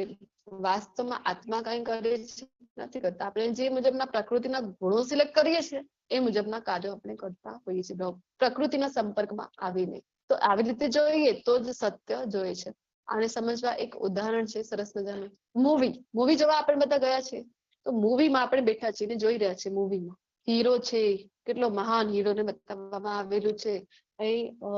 બધાનું રક્ષણ કરે છે, પશુઓનું રક્ષણ કરે, બધા જ નિર્દોષીઓનું રક્ષણ કરે. આવા હીરોને જયારે મારી દેવામાં આવે છે કોઈ વિલનમાં, તો આપણે શું કરતા? આપણને આ સ્ટોરી ચાલી રહી છે, આપણને ખ્યાલ છે કે આ તો એક સ્ટોરી છે, મૂવીમાં જોઈ રહ્યા છે. વાસ્તવમાં એ હીરો સાથે આપણને કઈ લેવા દેવા નથી. તો પણ આપણે કેટલા એમાં ગુંગ થઈ જઈએ છીએ, કેટલા એમાં ઇન્વોલ્વ થઈ જતા હોઈએ છીએ કે નહીં. આપણે તો એક મૂવી જોવા જઈએ, આપણને ખબર પડે છે કે કટપ્પાએ બાહુબલીને મારી દીધો, તો આપણા તો 2 વર્ષે એ જ વિચારમાં ચાલ્યા ગયા, કટપ્પા ને બાહુબલી કો ક્યું મારા? આપણે એમાં એટલા બધા ઇન્વોલ્વ થઈ જઈએ છીએ. વાસ્તવમાં એ બાહુબલી સાથે આપણો કઈ લેવા દેવા છે નહીં, આપણે કોઈ સગો સંબંધી છે નહીં બાહુબલી, તો પણ આપણે આવું શું કામ કરીએ? કારણ કે આપણે એમાં ઇન્વોલ્વ થઈ જઈએ છીએ, ભૂલી જઈએ થોડીક વાર માટે કે મૂવી થઈ રહી છે, ચાલુ છે, અથવા તો સિરિયલ ચાલી રહી છે, ત્યાં કોઈ સાસુ છે વહુને કઈ સંભળાવી દે તો આપણને ખરાબ લાગી જાય ને આપણે તો રોવા માંડી જઈએ છીએ, કારણ કે આપણે એટલા ઇન્વોલ્વ એમાં થઈ જઈએ છીએ. તો સેમ વે આત્મા છે ને કઈ કરતું નથી, એ બસ સાક્ષી ભાવે જોઈ રહ્યો છે. આ વાતને જો સમજી જઈએ તો કૃષ્ણ કહે છે સત્ય જોઈ શકીએ છે. આકાશ કે સર્વવ્યાપી છે સમજાવવા માટે એક એનોલોજી કૃષ્ણ આપી રહ્યા છે, ઉદાહરણ આકાશનું. આકાશ કેવું છે? બધી જગ્યાએ છે, પણ એની સૂક્ષ્મ પ્રકૃતિ છે ને, તો જેના લીધે કોઈ પણ વસ્તુથી લિપ્ત થતું નથી, બધાથી અલિપ્ત રહે છે આકાશ. કોઈ પણ વસ્તુ સાથે મિક્સ થઈ જાય છે. તો એવી જ રીતે બ્રહ્મ દૃષ્ટિમાં સ્થિત આત્મા શરીરમાં અવસ્થિત હોવા છતાં શરીરથી લિપ્ત થતો નથી. શરીરથી આત્મા આપણો જુદો છે, અલિપ્ત છે. એ ભારત જેવી રીતે એકલો સૂર્ય સમગ્ર બ્રહ્માંડને પ્રકાશિત કરે છે. આખું બ્રહ્માંડ 14 લોક છે એક બ્રહ્માંડમાં. બધા જ બ્રહ્માંડ બધા 14 લોકને કોણ પ્રકાશિત કરી શકે છે? એક સૂર્ય. એવી જ રીતે આખા શરીરમાં આખો શરીર આપણો કેટલી સાઈઝ છે શરીરની, અને આત્માની સાઈઝ સૂક્ષ્મથી પણ સૂક્ષ્મ. તો પણ આ આત્મા છે ને જે સૂક્ષ્મ છે એ આખા શરીરની ચેતના આપી રહ્યો છે. જો કોઈ બરફ આપણે હથેળી ઉપર કોઈ બરફ આઈસ ક્યુબ મૂકી દે, તરત જ આપણે હાથ હટાવી દઈએ. શું કામ? કારણ કે આટલો ઠંડો આપણને ફિલિંગ થઈ રહ્યો છે. કોઈ ગરમ વસ્તુને અડી જઈએ તો તરત જ હાથ આપણે ઝટકીને દૂર કરી દઈએ. શું કામ? તો એ અનુભૂતિ જે થઈ રહી છે ઠંડો ગરમ, તો આત્માને કારણે આ ચેતના આપણા શરીરમાં થઈ રહી છે. જે મનુષ્ય જ્ઞાનના નેત્રોથી શરીર તથા શરીરના જ્ઞાતાની વચ્ચેનો ભેદ જોઈએ છે, અને જેઓ ભૌતિક પ્રકૃતિના બંધનમાંથી મુક્ત થવાની પ્રક્રિયાને પણ જાણે છે, તે પરમ ધ્યેયની પ્રાપ્તિ કરી છે. તો આ જ્ઞાન ચર્મચક્ષુ સાથે આ પોસિબલ નથી. આપણી પાસે જે ચર્મચક્ષુ છે, ભૌતિક ચક્ષુ છે, એ અસમર્થ છે જોવા માટે, જાણવા માટે. કયા નેત્રોની આવશ્યકતા છે? તો જ્ઞાન ચક્ષુની આવશ્યકતા છે. ક્યારે મળશે? ગુરુના ચરણે જઈશું તો આપણને જ્ઞાન ચક્ષુ મળશે, અને આપણે આ જોઈ શકીશું. જોવાથી ફાયદો શું છે? તો ભૌતિક બંધનથી મુક્ત થઈ જઈશું, જન્મ મૃત્યુથી મુક્તિ મળી જશે. તો આની સાથે solution for all the problem જે છે આપણી પાસે એ છે હરે કૃષ્ણ કૃષ્ણ કૃષ્ણ હરે હરે, હરે રામ રામ રામ. આની સાથે આપણું જે 13મો અધ્યાય છે પૂર્ણ થાય છે. મારી વાણીને વિરામ આપું છું. તમે બધા આટલી ધૈર્ય સાથે મારી સાથે બનેલા છો, ખૂબ ખૂબ આભાર. વાંછા કલ્પતરુભ્યશ્ચ કૃપા સિંધુભ્ય એવ ચ પતિતાનાં પાવનેભ્યો